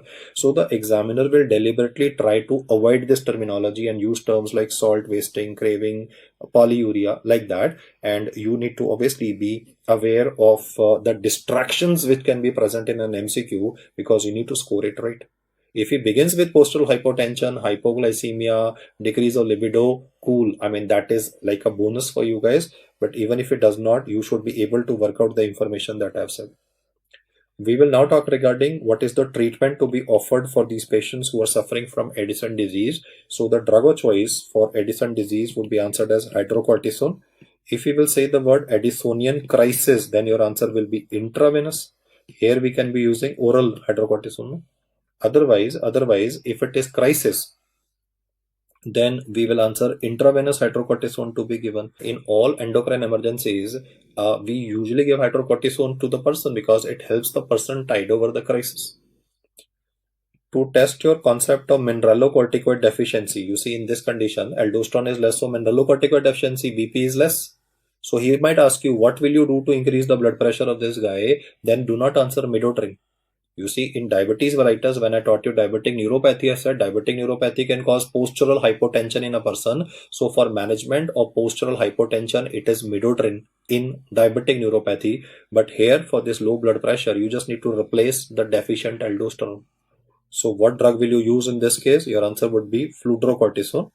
I repeat the statement once again. In a diabetic neuropathy MCQ with a person having postural hypotension, definition has been taught to you. Tilt table test or supine to standing, wait for 3 minutes. Do not check the BP immediately on standing because you need to give time for the compensatory mechanisms to act. If systolic blood pressure falls more than 20 and diastolic blood pressure falls more than 10, it is postural hypotension. The definition is given in the diabetic neuropathy component in diabetes mellitus part 2 lecture. But in this case, the problem is not of neuropathy, it is a hormonal deficiency. So that is why I have given fludrocortisone to this person. What I say next is to be listened with extreme amount of care. I'll be explaining to you a patient who has suffered from Sheehan syndrome. Do not note down at the moment. Listen to my words for next about 2 minutes or so. I'm describing a patient of Sheehan syndrome. This lady had postpartum hemorrhage and therefore there's an anterior pituitary infarction. In this particular case, because of the anterior pituitary infarction, the values of ACTH will begin to fall. Once the values of ACTH will fall, the stimulation of the second layer of the gland as well as the third layer of the gland will begin to fall. I'm mainly concerned about the second layer because that is what is producing the stress hormone. So the stress hormone production will also fall. If the stress hormone levels will begin to fall, therefore the blood sugar values can become lesser. They can be hyponatremia. All the manifestations that I explained to you for cortisol deficiency can be occurring in these persons also, primarily because cortisol deficiency would mean loss of inhibitory control of vasopressin. So vasopressin will draw in water and therefore hyponatremia can come in. Even hyponatremia can trigger postural hypotension. So don't be surprised if you read about hyponatremia and postural hypotension even with a patient of Sheehan syndrome. The bottom line in this discussion is, why are we studying this topic is, the problem in this particular patient is in the anterior pituitary. The problem in this person is not in the adrenal gland. If anterior pituitary of the person is damaged, then the diagnosis of this person will be given as secondary Addison disease. I basically wanted to sensitize you to the fact that what I described as a case of Osama bin Laden, or whether I spoke about John F. Kennedy, they both were having primary Addison disease in which ACTH was elevated. ACTH has a partial MSH activity, so there will be hyperpigmentation. But in the topic that I'm teaching you right now, because ACTH will be less, therefore these people will never ever be having hyperpigmentation. In contrast, they will be having a relatively pale skin. The leading cause of Addison disease in India is tuberculosis, but on a global basis would be autoimmune destruction. This autoimmune destruction may be written as autoimmune polyglandular syndrome or might be written as adrenalitis. That might be at the discretion of the examiner, but Indian cause, as I've highlighted, is tuberculosis. But if he says secondary Addison disease, then the answer would be given as Sheehan syndrome or anterior pituitary destruction occurring in a person. Let's practice this once again. In this case, I'm describing a person having damage to the hypothalamus. Now, why hypothalamus is getting damaged could be due to, one, there was a arteriovenous malformation, like a berry aneurysm close to the hypothalamus that ruptured. Or it could be a hypertension patient with Bouchard aneurysm, BOUCHARD. Bouchard aneurysms are found in hypertension. They can pop off and blood supply of hypothalamus can be affected. In sickle cell anemia, there can be sickling crisis that will reduce the blood circulation to the hypothalamus. So whether it is sickle cell crisis, whether it is hypertension or arteriovenous malformation, because the hypothalamus is compromised, CRH will become less. If CRH will become less, ACTH will become less. That means again there will be less stimulation of adrenal gland, will contribute to, once again, cortisol deficiency. And the features of cortisol deficiency in the form of hypoglycemia can be described in the question. Please appreciate the fact that even in this person, because ACTH is less, this person will also be not having any hyperpigmentation. Hyperpigmentation is only found in primary Addison disease. In this case, where is the problem present? The problem is lying in the hypothalamus. So the technical term that I'm gonna write in here is called as tertiary Addison. I wanted to sensitize you to terms of secondary Addison and tertiary Addison. Secondary Addison means problem in the pituitary. And when I say the word tertiary Addison, that implies the fact that the problem is in the hypothalamus of the patient. In both secondary and tertiary Addison, you have noticed the fact that in the person there is not going to be any hyperpigmentation and features of only cortisol deficiency will be there. Per se, aldosterone deficiency will not occur. So hyperkalemia will never be described. I repeat, two things that is not going to be present on this slide ever is hyperpigmentation and hyperkalemia. I repeat the statement once again. Hyperpigmentation of the skin, of knuckles, and the pressure based areas or friction based areas, like these areas could be having friction present. So hyperpigmentation of specific sites is not going to be present in secondary and tertiary Addison disease, and hyperkalemia is not going to be present because this condition does not have an isolated aldosterone deficiency. It can have only a cortisol and a bit deficiency of sex steroids as well. If the question says what will you give for the treatment of these patients of secondary Addison and tertiary Addison, because it is mainly a cortisol deficiency, so I can still be using dexamethasone. Do remember the fact that hydrocortisone has both mineralo and glucocorticoid activity, but dexamethasone will mainly be having only a isolated glucocorticoid activity only. So let us discuss these facts once again so that they become a permanent memory for us. I have today explained to you primary, secondary and tertiary Addison disease. When it comes to primary Addison disease, the etiology is mainly autoimmune. For India, the cause is tuberculosis. For secondary, it is Sheehan syndrome. Question to you guys here, just to retain your interest. You see, if there is a obstetric damage to the pituitary, we call it Sheehan. The question to you guys is, if there is a non-obstetric damage to the pituitary.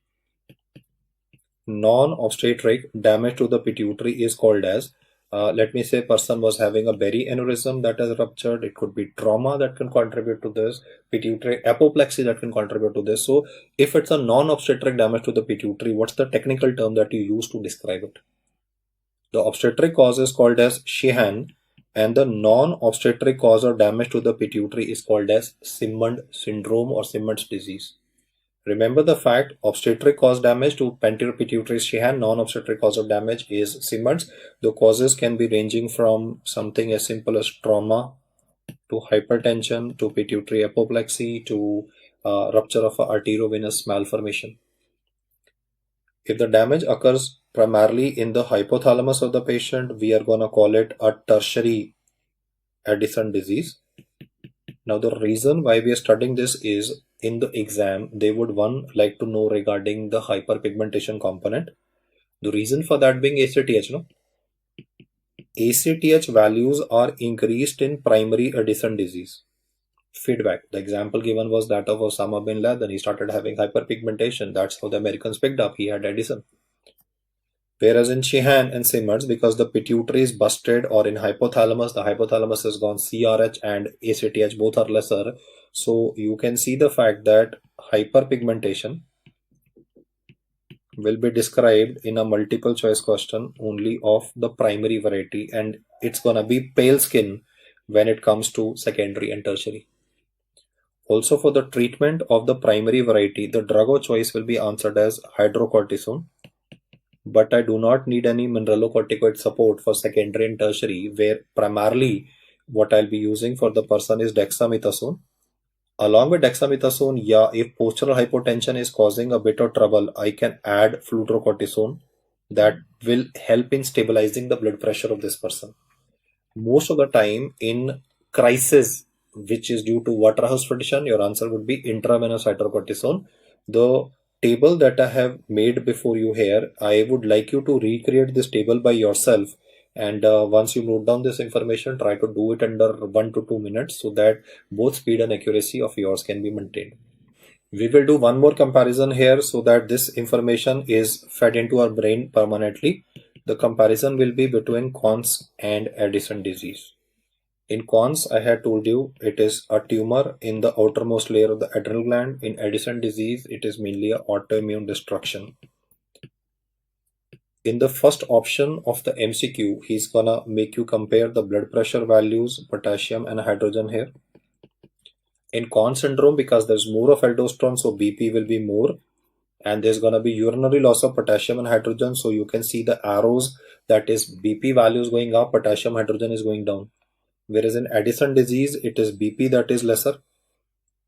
Along with that, the potassium and hydrogen values are increased. So in a question, you see, if he's gonna ask you regarding the potassium and the blood pressure values, you just need to remember potassium and hydrogen are again having an inverse relation here. Most people get so hell-bent about solving these aspects related to potassium and blood pressure that they tend to miss out on the fact that in Conn syndrome, pedal edema will be absent. Whereas when it comes to Addison disease, the classical manifestation will be hyperpigmentation of the specific sites that I have just explained to you. Then in the question, he will test you regarding the investigational choice for Conn's versus Addison disease. In Conn's, the test that we're doing is called as saline infusion. Remember, I told you that we can also do a salt loading test, but that would be little dangerous because the BP is already elevated. More salt can contribute to hypertensive crisis. In contrast, in Addison disease, the test is ACTH stimulation test. The alternative name for ACTH stimulation test is cosentropin test. This is the same MCQ, guys. I'm not talking about multiple questions. In a single question, is going to test all this in your mind. Conn syndrome, the drug of choice is aldosterone antagonist. In Addison disease, the main drug of choice would be given as hydrocortisone. Try making these comparison tables as fast as possible.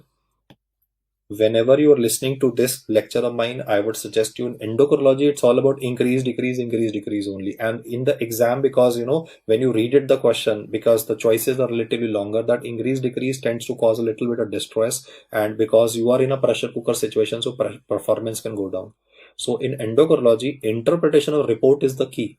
And you have to interpret it in the first go itself, because if you are going to take 2 minutes to interpret it, that MCQ is definitely affected, and maybe the subsequent MCQs or the MCQs towards the end of the paper can be affected. So it's both speed and precision, and endocrinology part is very scoring. I personally find it's very, very scoring. It is just that increase, decrease aspect of various hormones is the one that should be reflexly imprinted into your brain, that if you know that it's primary Addison disease, yes, ACTH is more, so there's a hyperpigmentation. Those reflexes of yours are the ones that are actually tested in the exam. So if you are going to do these tables properly, I'm very sure that your performance will definitely increase.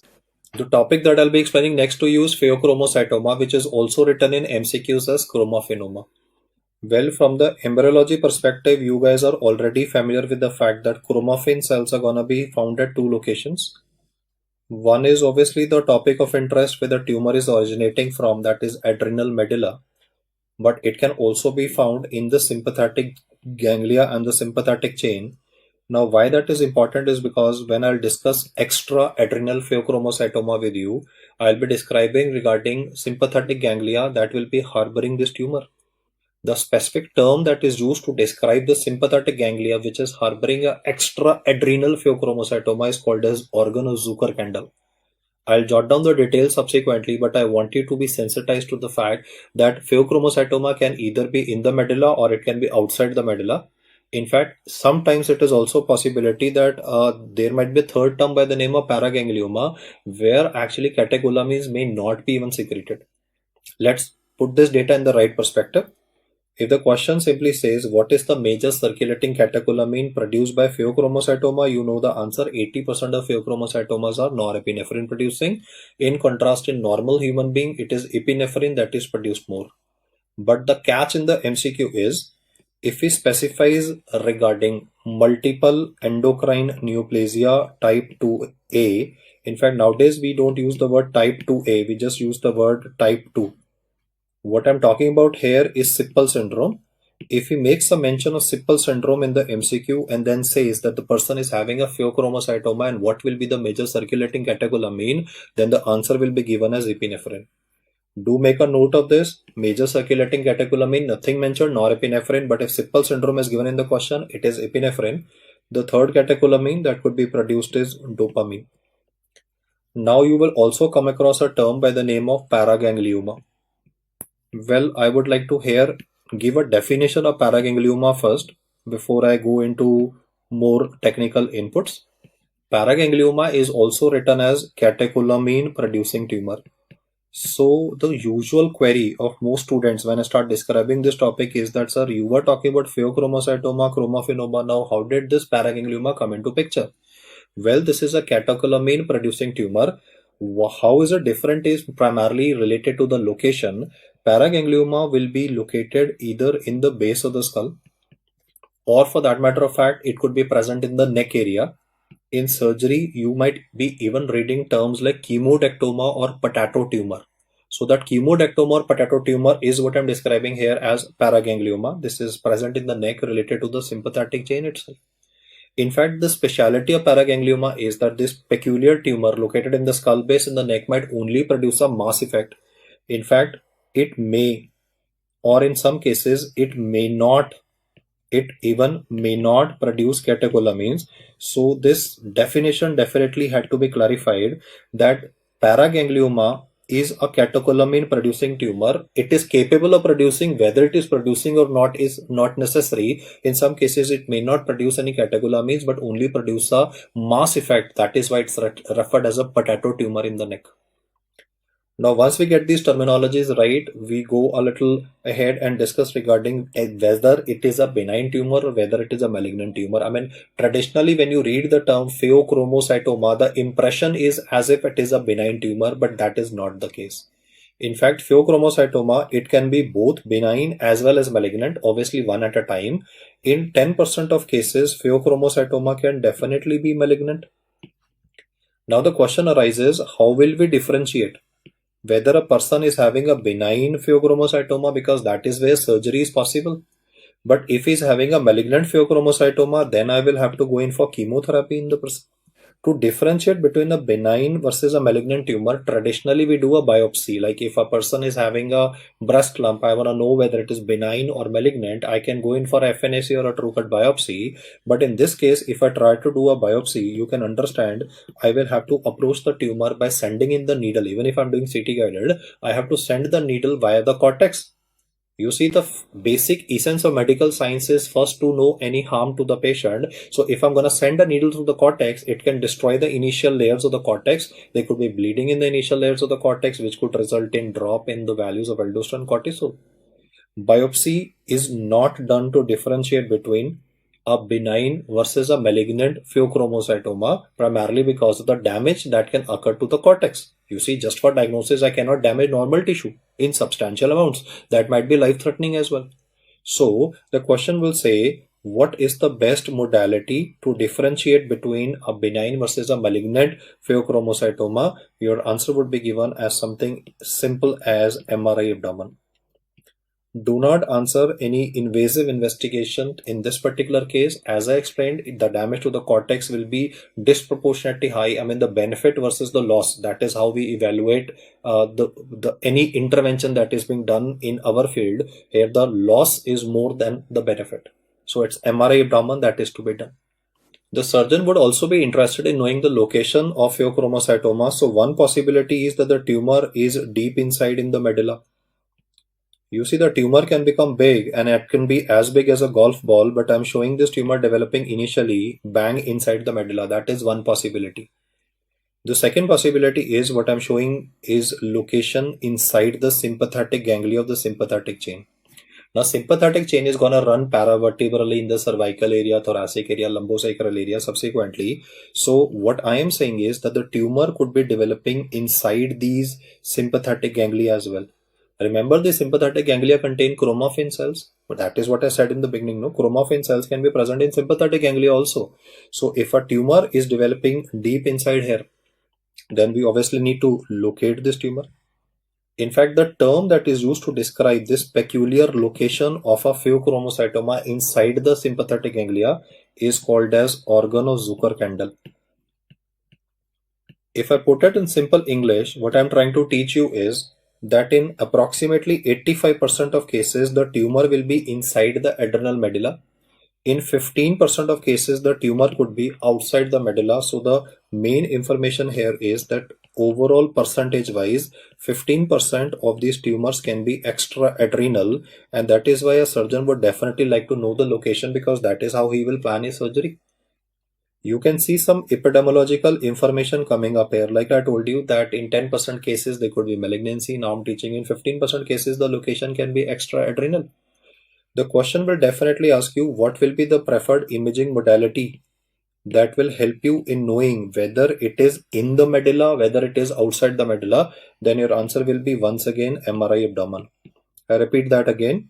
Both for differentiating a benign versus a malignant pheochromocytoma, and if they say adrenal versus extra adrenal pheochromocytoma, we will be doing a MRI abdomen in the patient.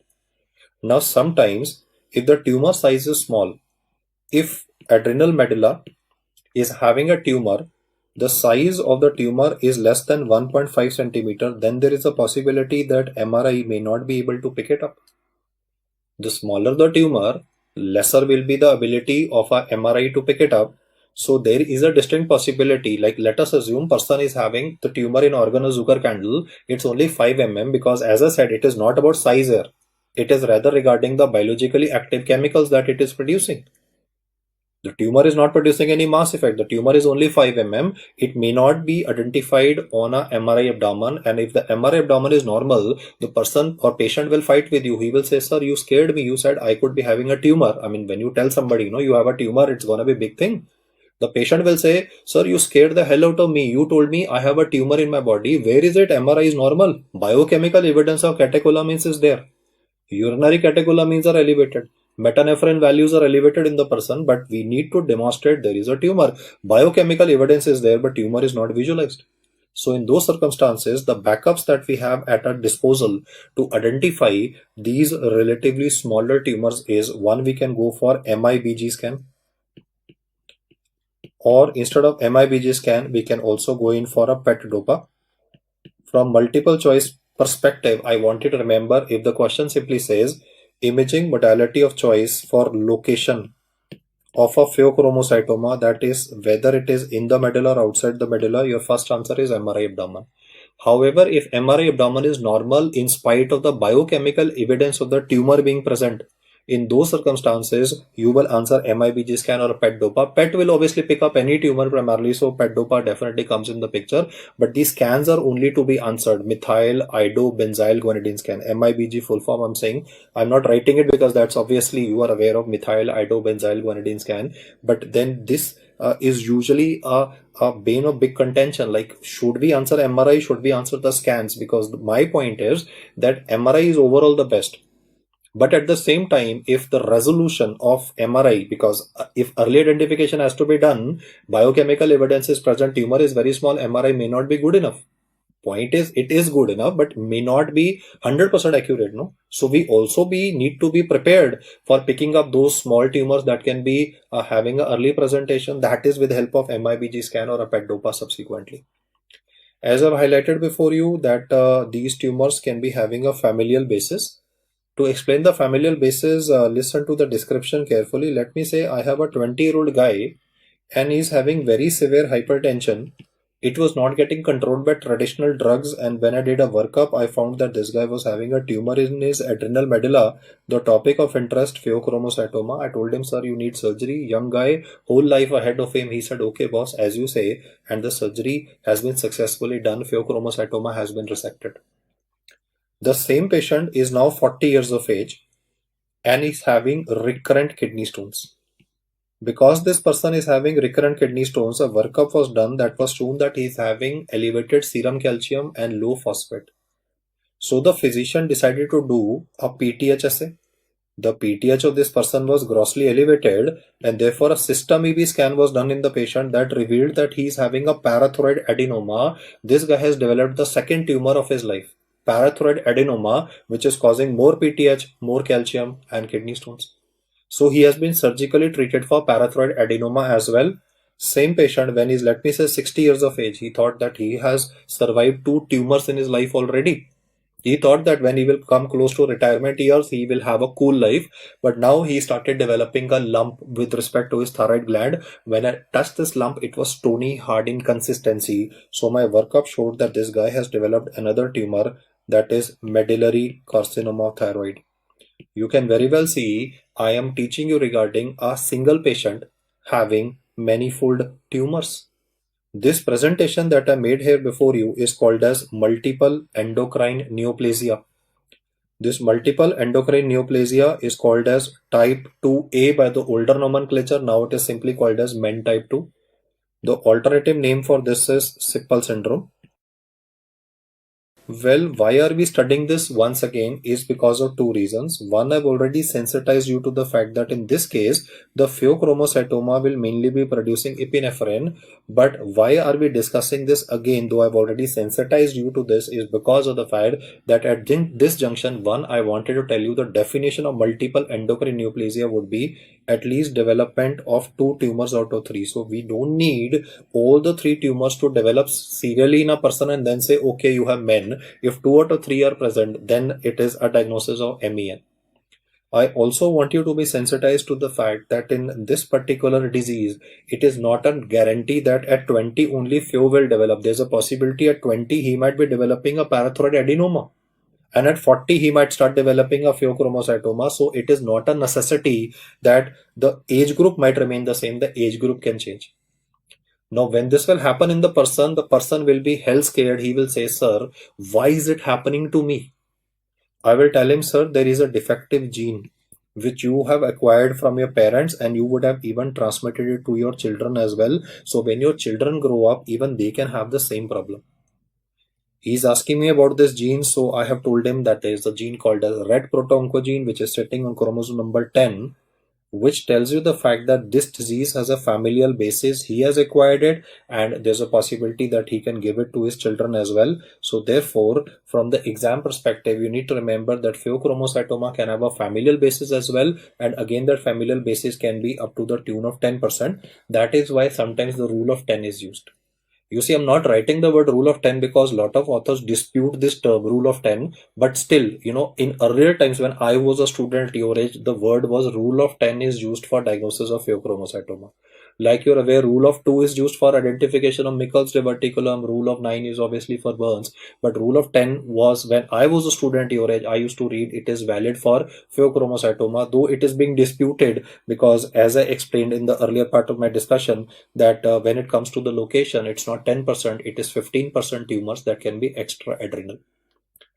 Over and above this, I also want to add that 10% of these tumors can be bilaterally present also. Let us just summarize the epidemiological information which has been told to you at the moment. The epidemiological information will have some values constant at 10%, some are a little different from 10%. As I told you, 10% of these tumors can be malignant. So we will do a MRI abdomen to differentiate benign versus malignant one. Approximately 15% of these tumors could be present in organ of Zuckergandel, so the location is extra-adrenal. But if the tumor is in the skull base or the tumor is in the neck and it is not producing catecholamines, may or may not produce catecholamine, then we will use the term paraganglioma. Also remember the fact that in 10% cases, there's a possibility of familial inheritance. This is mainly going to be related to Rett proto-oncogene, which is sitting again on chromosome number 10. So the number 10 came up again and again, and that is why the rule of 10 was designed initially. In 10% cases, the tumor can be bilaterally located as well. This is epidemiological based information for this topic, which is extensively asked in the exam. I hope I have sensitized you enough to remember that for Sippel syndrome with multiple endocrine neoplasia, it is epinephrine that is mainly produced. Now for the image that is on the slide, I just want to sensitize you once again to the paraganglioma. You can take this as the representation of common carotid artery. Then I have shown external carotid body, and then is the internal carotid artery of this person. The anatomical relations are common carotid, internal carotid, external carotid, and this that I have highlighted here before you is the carotid body. So there is a possibility that the tumor might be developing with respect to the carotid body. When this tumor, then the carotid body tumor, that is a paraganglioma that I'm talking about, when a tumor develops here and when this tumor will start becoming bigger, you can see that as the tumor will take up more and more space, it will change the angle. You can see that there is a particular angle which is present here. I'll just put theta value for the angle between the external and the internal carotid. When this tumor will take up a mass effect, it will separate the two arteries. What I've described before you is a carotid body tumor / a paraganglioma. And in radiology, you all would have read about this as Liar sign. MCQ wise, you just need to remember Liar sign is a feature that is seen with paraganglioma. In fact, this paraganglioma might also be written as carotid body tumor. In some MCQs, it might even be written as chemodectoma, and this tumor is actually producing a mass effect and may not be producing catecholamines. Because integrated questions are asked, that is why I've just decided to mention regarding the Liar sign for paraganglioma. I've already explained to you the paraganglioma location can either be at the skull base or it could be in the neck area. From the image-based MCQ perspective, you can definitely see a adrenal mass present here. This is related to the left-hand side of this person. Now, whether it is producing catecholamines or not, or is it producing aldosterone or is it producing cortisol, that we will determine by endocrinological test. But imaging will definitely help you in locating a mass on the left-hand side in this particular case. And in some questions, they can integrate this with the histopathology as well. So I'm very sure that from the histopathological perspective, you can notice that there would be a lot of cells present in a nest fashion. In fact, the technical term that the pathologist would have used here is called as nests, because you can see these. I'll mark them once again, these nests with fibrostroma separating them. So the histopathological term used to describe for pheochromocytoma is nests of Zellbollen. Zellbollen actually is itself a term in German language and it means balls. It means balls. So nests of Zellbollen means that circular appearance present, and then there is a fibrostroma that is separating. Apart from the nests of Zellbollen, he can also in the same MCQ introduce details of pathology where he will talk about immunohistochemistry related to pheochromocytoma. You can revise this from your pathology details as well, but I would just like to mention the names of the immunohistochemistry that would be written as positive for pheochromocytoma. One is a very standard name that people are comfortable with, that is chromogranin. Now this does not cause a problem because I was talking about chromaffin cells, so you can relate that with chromogranin. Second is synaptophysin. And the third one, which is to be remembered here, is S100. That is for the sustenacular cells. These are the cells in the surrounding area, no? The sustenacular cells which are present in the periphery, the fibrostroma that I was talking about. That is where the S100 positivity would be seen. So there is a distinct possibility that in the question, apart from the allied details that I'm teaching you for this topic, he can incorporate the information mentioned here. In fact, he can mix this information with that of carcinoid tumor and carcinoid syndrome. So I will discuss carcinoid syndrome towards the end of this discussion, but at the moment, because I'm talking about catecholamines, I just want to sensitize you to the fact that carcinoid syndrome, which is related to carcinoid tumor, is also referred to as argentaphinoma.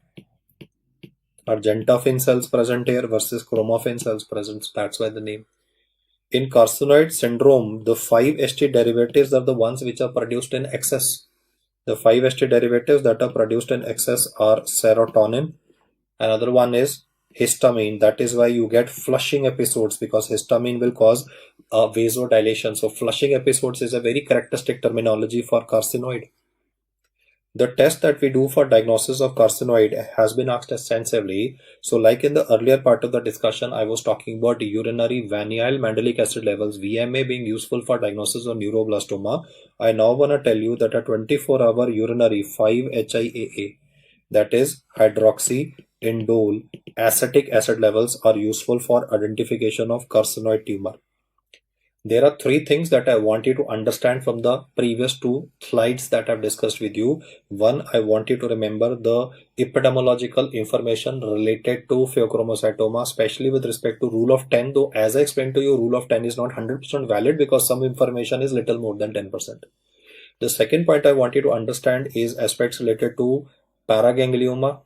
There could be radiological informations given for paraganglioma, which is in the form of Lier sign or a carotid body tumor. You can see the splaying of the artery or increase of the angle, or he could simply, in the clinical description of pheochromocytoma, describe a MRI abdomen of the person where a adrenal mass can be seen. And then he can mention when this mass was removed by the surgeon, then it was stained and the following manifestations or the following appearance can be seen. That is nest of cells, so nests of Zalbolin, or immunohistochemistry can be mentioned. So do take I would say, a thorough interpretation of pheochromocytoma from even a pathological perspective. When it comes to the clinical manifestations of this person, I personally find the question becomes relatively easy, because the standard features can be remembered by a mnemonic by the name of PHD, that is palpitations, headache, and diaphoresis, and the headache is explained here by hypertension. The clinical manifestations that will develop in this patient is due to excess of catecholamines causing excess activation of beta 1 and beta 2. Because the beta 1 activation will drive up the heart rate of this person. So this young male or female will come to you with complaints of that their heart is racing in their chest, that is palpitations. Beta 2 is going to be present in the muscles. So in this case, the patient will be having is a development of fine tremors in the fingers. This person might be embarrassed to shake hands with people because they might be excessive sweating. In fact, when he's shaking his hands with his friends are asking him, "What's wrong, man? I mean, your palms are always so sweaty." So sweaty palms and sweaty feet, or for that matter of fact, excessive sweating, that might be written as diaphoresis, is also a feature seen in this disease. Because these symptoms can be also present in anxiety neurosis, so there is a distinct possibility that a lot of these patients might be misdiagnosed as anxiety neurosis rather than pheochromocytoma. One of the very characteristic features that will develop in this person is due to alpha-1 stimulation by catecholamines causing vasoconstriction, and this vasoconstriction will contribute to hypertension developing in this person. This hypertension will explain the daily headaches that this young person was having. He was thinking that this headache is mainly because of stress in office. He was thinking that this headache is due to maybe that he's using the mobile phone too much, or it is maybe that he has requirement of glasses, maybe he has a refraction error, but this headache is primarily because of excess catecholamines. Here I want to tell you the fact that from endocrinological perspective, norepinephrine per se has the shortest duration of action. Of all the hormones that I've taught you in the entire domain in endocrinology topic, I want you to remember that norepinephrine has the shortest duration of action, So if a pheochromocytoma is producing norepinephrine because it is having a short duration of action, the BP may not be increased for 24 out of 24 hours per day. The blood pressure might be increased for only few hours per day.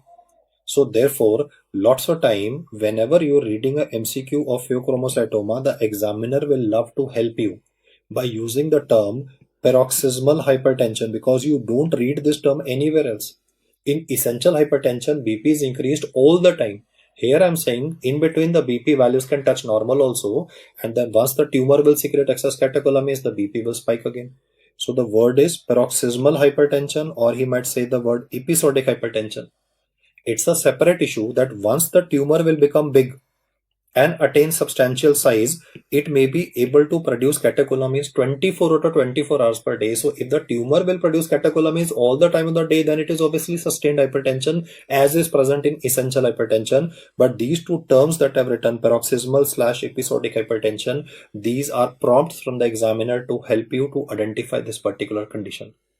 Paroxysmal hypertension usually occurs for less than 1 hour. Most of the time, the paroxysms occur only for less than 1 hour. The patient is very pale, very nervous at that point of time, and he says, my head is going to explode because of the headache component. In fact, I want to tell you that this hypertension can be triggered by activities very simple like climbing stairs. Like this guy is climbing stairs fast, so there could be release of catecholamines, the BP will spike. So it could be position change, simple position change like from sitting to standing, and he starts having this paroxysmal hypertension and headache. So it could be triggered by position change. It could be simply a little bit of exercise, not very strenuous exercise. I'm saying just a fast walk, and he starts saying that my heart starts racing in my chest. It could be pregnancy as a trigger. It could be surprisingly going to the bathroom, urination, that could trigger a paroxysmal hypertension. I mean, look at the surprising thing. This guy says, Doctor, I'm afraid of going to the washroom. Every time I go to the washroom, every time I urinate, suddenly I start feeling as if my heart is racing in my chest. And you thought that this guy is a psychiatric case? I was thinking of referring him to the Department of Psychiatry because I thought that this cannot be happening in a medical disorder. This explains the fact that why in a textbook of medicine you will always read this term. In fact, that's the first line in most textbooks of endocrinology or Harrison. He will say the word great masquerader. Well, as you know from English, great masquerader would mean that this disease will look like some other disease to you. The point is that you thought that this guy is having a requirement of a consultation with a psychiatrist, whereas he's having a genuine medical disorder. The mnemonic PhD I had said verbally, I'll just put it on record here. Alphabet P will stand for palpitations.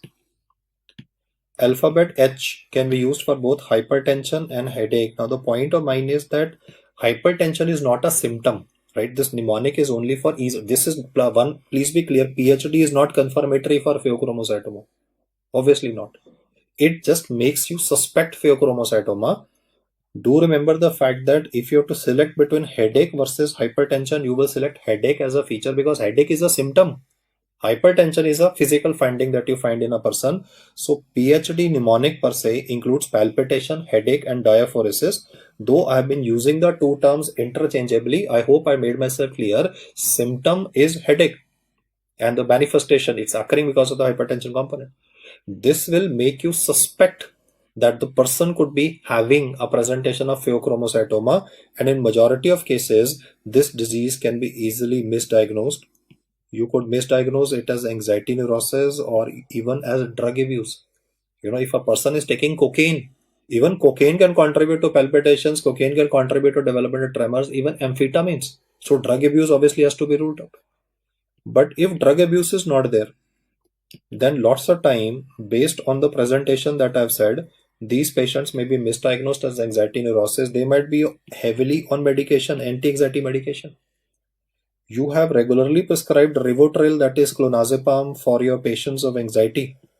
You will notice that this guy is using clonazepam maybe 1 gram, 2 milligrams, and still there is no relief. You have also given additional drugs. Here I can put up a pharmacology based question for you. In fact, you see, you're all aware that clonazepam per se is sedating and is habit forming also. So can you tell me a non-habit forming non-sedating anti-anxiety drug. I repeat my question.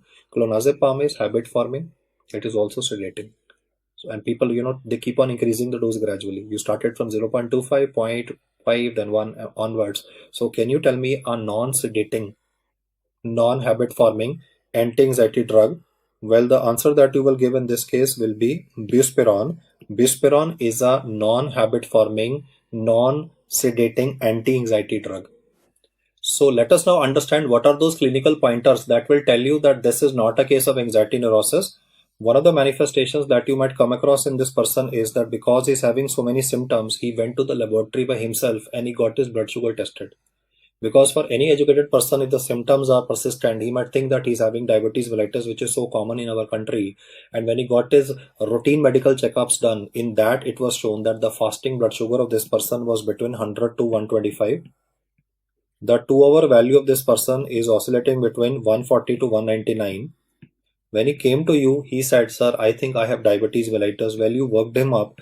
You told him, "No, you're not having diabetic range. You are having impaired glucose tolerance." And you're thinking to yourself that this guy, whom I thought is having anxiety neurosis, his symptoms are persisting in spite of medication. His blood pressure has been found to be elevated multiple times, and now he's having impaired glucose tolerance also. Please remember the fact that even catecholamines can drive up blood sugar. No? Hormones that increase blood sugar can be from glucagon to cortisol to catecholamines to growth hormone. So it is catecholamine surge in the body of this person because catecholamines are more, the sugar values are more. That is why impaired glucose tolerance is present in this person. Apart from this, he's continuously losing weight. So that is where you need to understand that I need to do a workup of this guy to rule out endocrine problem. If it's not endocrine problem, great. Then it could either be drug abuse or it could be possibility of anxiety neurosis only where a higher dosage of medication is required.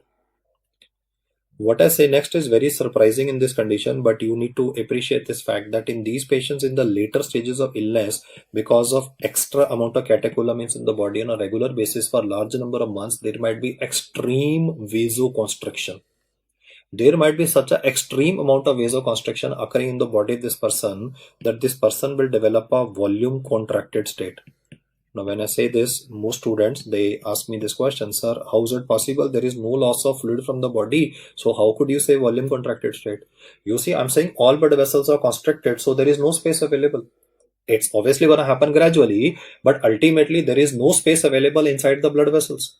In those circumstances, when this person will develop an extreme volume contracted state, then these patients will also start having postural hypotension.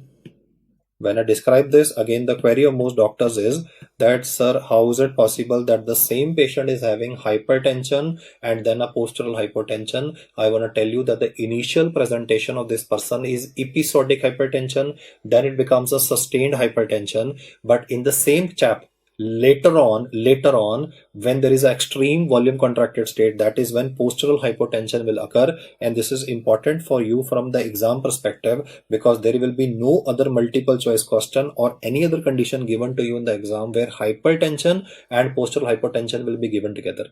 I'm not saying that they both are developing at the same time. No. Initial presentation is paroxysmal hypertension. The same chap in the later part of the illness will start developing a postural hypertension. So this is relatively late feature. This volume contracted state will also explain to you why in multiple choice questions is it written that these patients have relative polycythemia. You see the hematocrit of these patients will found to be elevated. Why? Because there is a volume contracted state. You see, blood is a combination of plasma plus RBCs. If plasma volume is lesser because there is no space available due to vasoconstriction, then the hematocrit value will come to be factitiously elevated. The same reason of volume contracted state also explains why in multiple choice question hypercalcemia can be written in the question as well. So I want you to definitely remember the last three statements that I've just said here before you. That is postural hypotension in the later stages of the disease, relative polycythemia, hypercalcemia, all are explained by volume contracted state, the extreme vasoconstriction. So no space available for the routine circulating volumes. Drug abuse is definitely to ruled out in this case. Please remember the fact that you need a high index of suspicion for diagnosis of pheochromocytoma, so we will not talk about workup of these patients. The test that I would like to highlight for this person is a 24-hour urinary evaluation.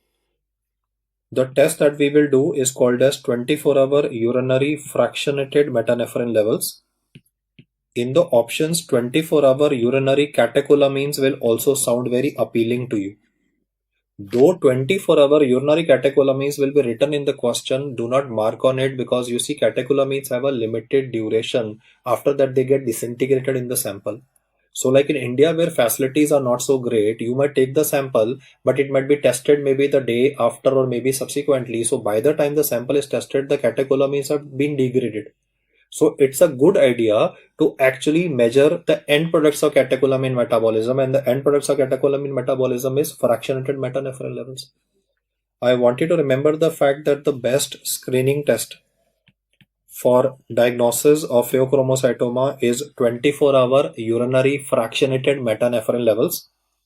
This is to be answered superior to a 24-hour urinary catecholamine values. I repeat the statement once again. Urinary catecholamines will look very tempting, but as I explained to you, they have a limited duration of action. So by the time the sample is processed, they're already degraded. The value might come out to be falsely normal also. The investigational choice for this condition will be answered as plasma-free metanephrine levels. In the MCQ, even plasma catecholamine levels will also be written and will look very tempting to you. But as I've explained, catecholamines have a shorter duration of action. So by the time the sample is processed, they might degrade. So it's a good idea to check for the end products. I highlight the fact for screening, it is urinary fractionated metanephrine. For confirmation diagnosis, or the best test for this condition is plasma free metanephrine levels, more superior to our plasma catecholamine. And then we also need to do imaging in this person to identify the location of the tumor. When we are trying to locate this tumor, we are going to do a MRI abdomen that would help you locate this tumor. But if MRI report is normal, I'm just writing here hypothetically, if normal, but biochemical evidence, that is the top two tests that I've written, 24-hour urinary fraction metanephrine values are elevated, even plasma metanephrine values are elevated. So biochemical evidence is present, but the tumor is very small, so that is why the MRI abdomen report can be normal also. In those circumstances, the test that you will write for this person is MIBG scan, that is a methyl benzyl guanidine scan. And in place of MIBG scan, we can also go in for a PET dopa also. PET is anyway advanced technique as of now. So we have two scans available as backup for early identification or for tumors where biochemical evidence is present but the size is relatively small. We shall now be talking about treatment of pheochromocytoma, which would be surgical resection of the tumor.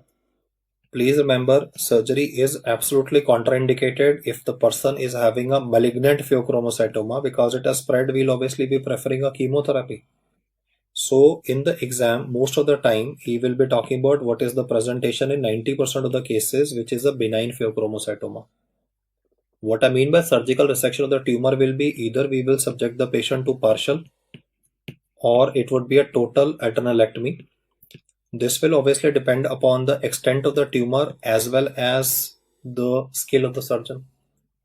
In fact, in multiple choice questions, do remember the fact that partial is given first and should be preferred, because in partial what we are doing is we are trying to preserve the cortex. But in case the tumor is very extensive, then a total adrenalectomy will also be done. So that is the decision of the surgeon whether he wants to go for a partial versus a total. But in a multiple choice question, partial to be given preference over a total adrenalectomy per se. Now, though it looks very easy that we'll resect the tumor, the biggest challenge for the surgeon and the anesthesiologist will be the high blood pressure of this person. Obviously, you can't operate on a guy with an uncontrolled spiking blood pressure. So for pre-operative hypertension of this person, do not answer ABCD. Don't answer ACE inhibitor, beta blocker, calcium channel blocker, or diuretics. You would rather be starting this person on oral phenoxybenzamine. You are aware from pharmacology, this is a non-selective alpha blocker, and this is going to control the blood pressure spike of this person. So one of the main approaches before we go in for surgery or plan a surgery for this patient is control the blood pressure. Get the blood pressure under check. Once you will give phenoxybenzamine, you will notice that the headaches of the person will definitely subside, but he would still tell you, the doctor, I still have palpitations, and he would still be having fine tremors in his hands, he would still be having sweaty palms. So he's requesting you for more medicine. He says, since you have cured my headaches, doc, can't you take care of my palpitations and the tremors component also? So I can now start this person on a non-selective beta blocker. The non-selective beta blocker that I will start in this person is propranolol. So the advantage will be that I'll be able to do a holistic treatment of this person, which is that I will be able to give a alpha blocker to this guy. I will be able to give a beta blocker to this guy.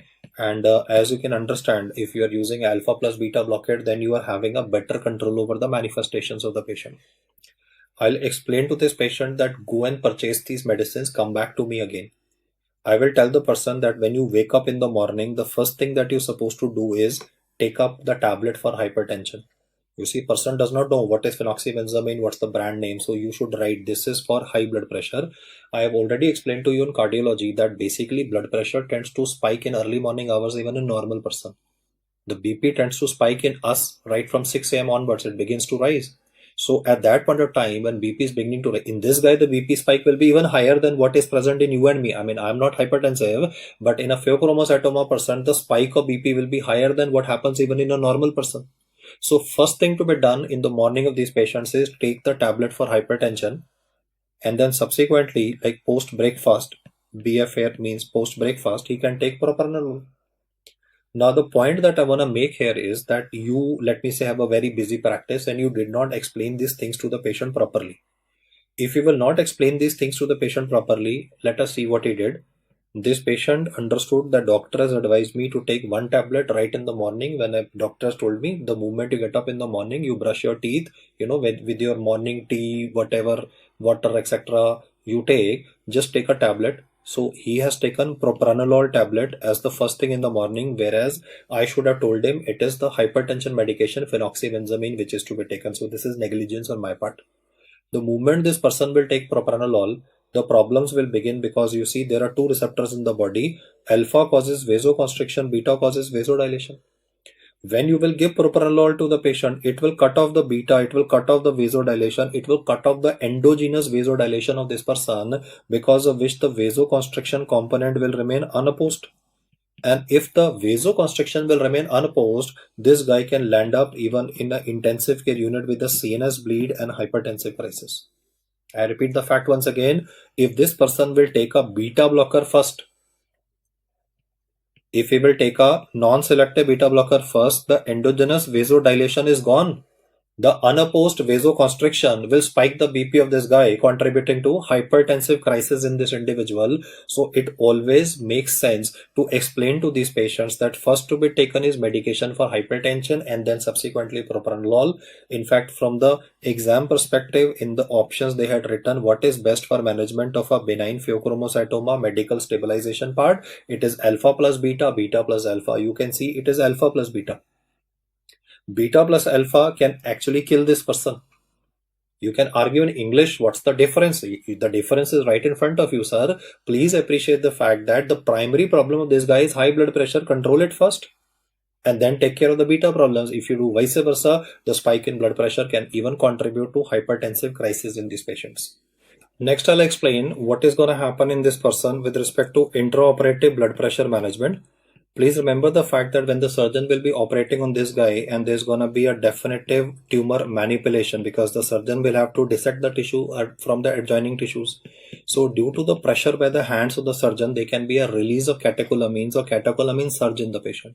This spike can contribute to development of intraoperative hypertensive crisis. And the question will say, what drug is recommended for this? Your answer will be given as sodium nitroprusside. SNP is the one that should be answered first. Unfortunately, sometimes if sodium nitroprusside is not available, the backup available with us is nitroglycerin.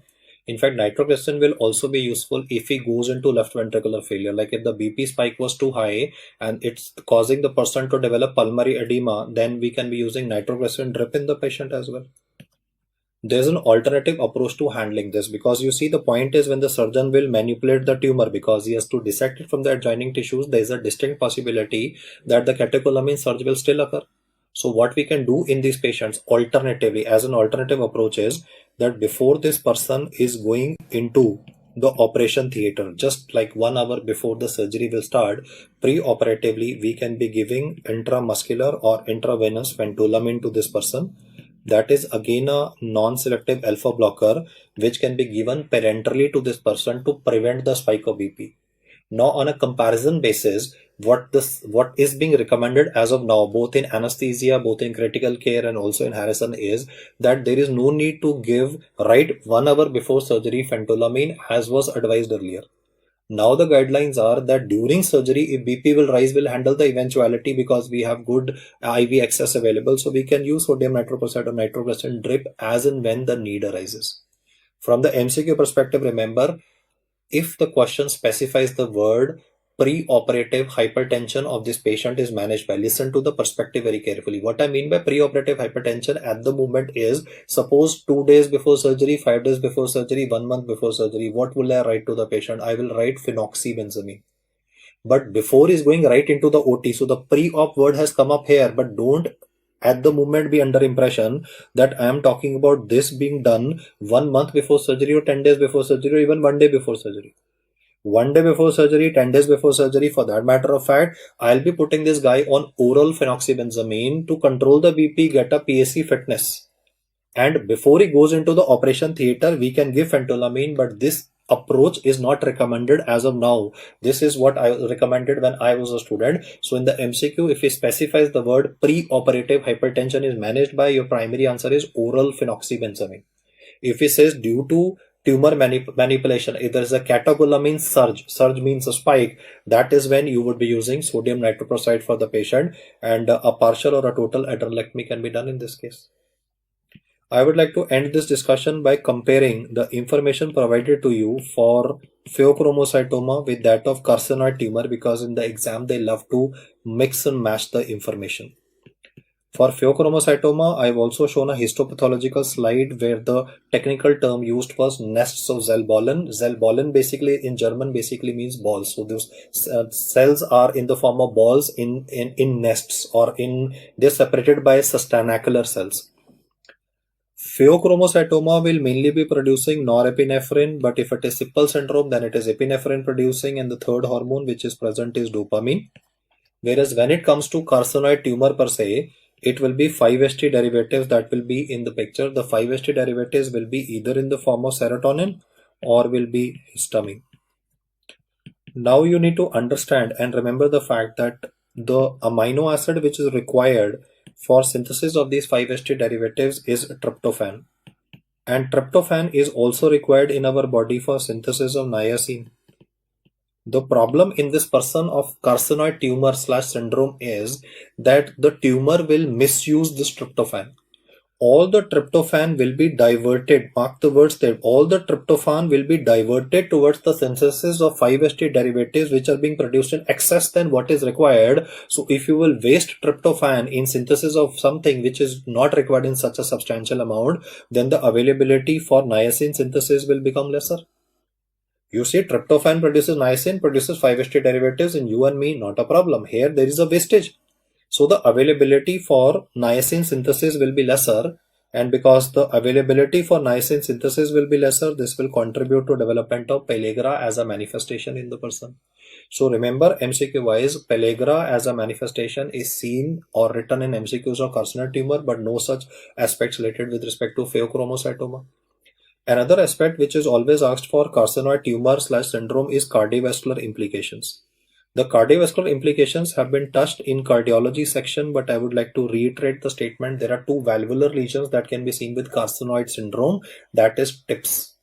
In TIPS, TI would stand for tricuspid insufficiency, that will contribute to pansystolic murmur. And then would be PS, that would be pulmonic stenosis, that will contribute to ejection systolic murmur. So even the information of murmurs can be written in a question. And remember that carcinoid tumor results in a syndrome. Your syndrome would involve the cardiovascular system also. The most common site for carcinoid tumor is controversial. It is bronchus. It could be ileum. It could be rectum or appendix. Why I called it controversial is because the surgeon will say appendix, whereas I am quoting Harrison here that mentions the primary site of carcinoid tumor as the bronchus. Remember the fact that when it comes to pheochromocytoma, the primary location will be adrenal medulla. However, if he does not want to know about adrenal medulla, he would love to ask you regarding the sympathetic ganglia present near the inferior mesenteric artery that is harboring the tumor, which was written as or was discussed as organ of Zucker-Kendall. Now we will compare the clinical features of the two. The clinical features of carcinoma tumor will mainly revolve around excess of serotonin contributing to secretory diarrhea. Please remember, osmotic diarrhea is responsive to fasting, whereas secretory diarrhea is non-responsive to fasting. So either he will write the word secretory diarrhea or he will say diarrhea non-responsive to fasting. There will also be asthma-like symptoms developing in this person. Asthma-like symptoms because of histamine. Histamine causes bronchospasm, but I'm not writing only asthma. I'm saying asthma-like symptoms because asthma could be triggered by exposure to pollen grains or dust or allergens. But in this case, this guy is sitting at home and there is a wheeze coming from the chest of this guy. Histamine will also contribute to activation of H1 receptors in the skin, contributing to extensive itching, pruritus. Then histamine will activate H2 receptors in the stomach that can contribute to excess acid production. Therefore, epigastric pain or gastritis could be described in this patient. One of the very characteristic feature that you will read in a multiple choice question of this topic would be flushing episodes. Please remember the fact that histamine causes vasodilation, so flushing episodes would be mentioned. Whereas for the right hand side, I've already sensitized due to PHD, that is palpitations, then is a headache, then is a diaphoresis. The headache is primarily due to hypertension. Either he will use the word paroxysmal hypertension or he might use the word episodic hypertension. So either of the two terminologies if written by you, you should understand that the question is dealing with pheochromocytoma.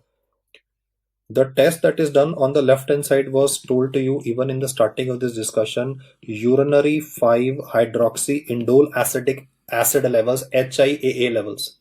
Whereas when it comes to the right hand side, the test that I taught you was 24-hour urinary fractionated metanephrine levels. I have already sensitized you to the fact that do not be prompted to answer as catecholamine levels. Then we talked about scans also.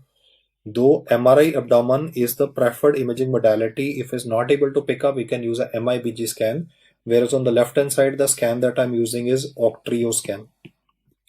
When it comes to the drug treatments, for pheochromocytoma, the main drug treatment would be a non-selective alpha blocker, that is phenoxybenzamine.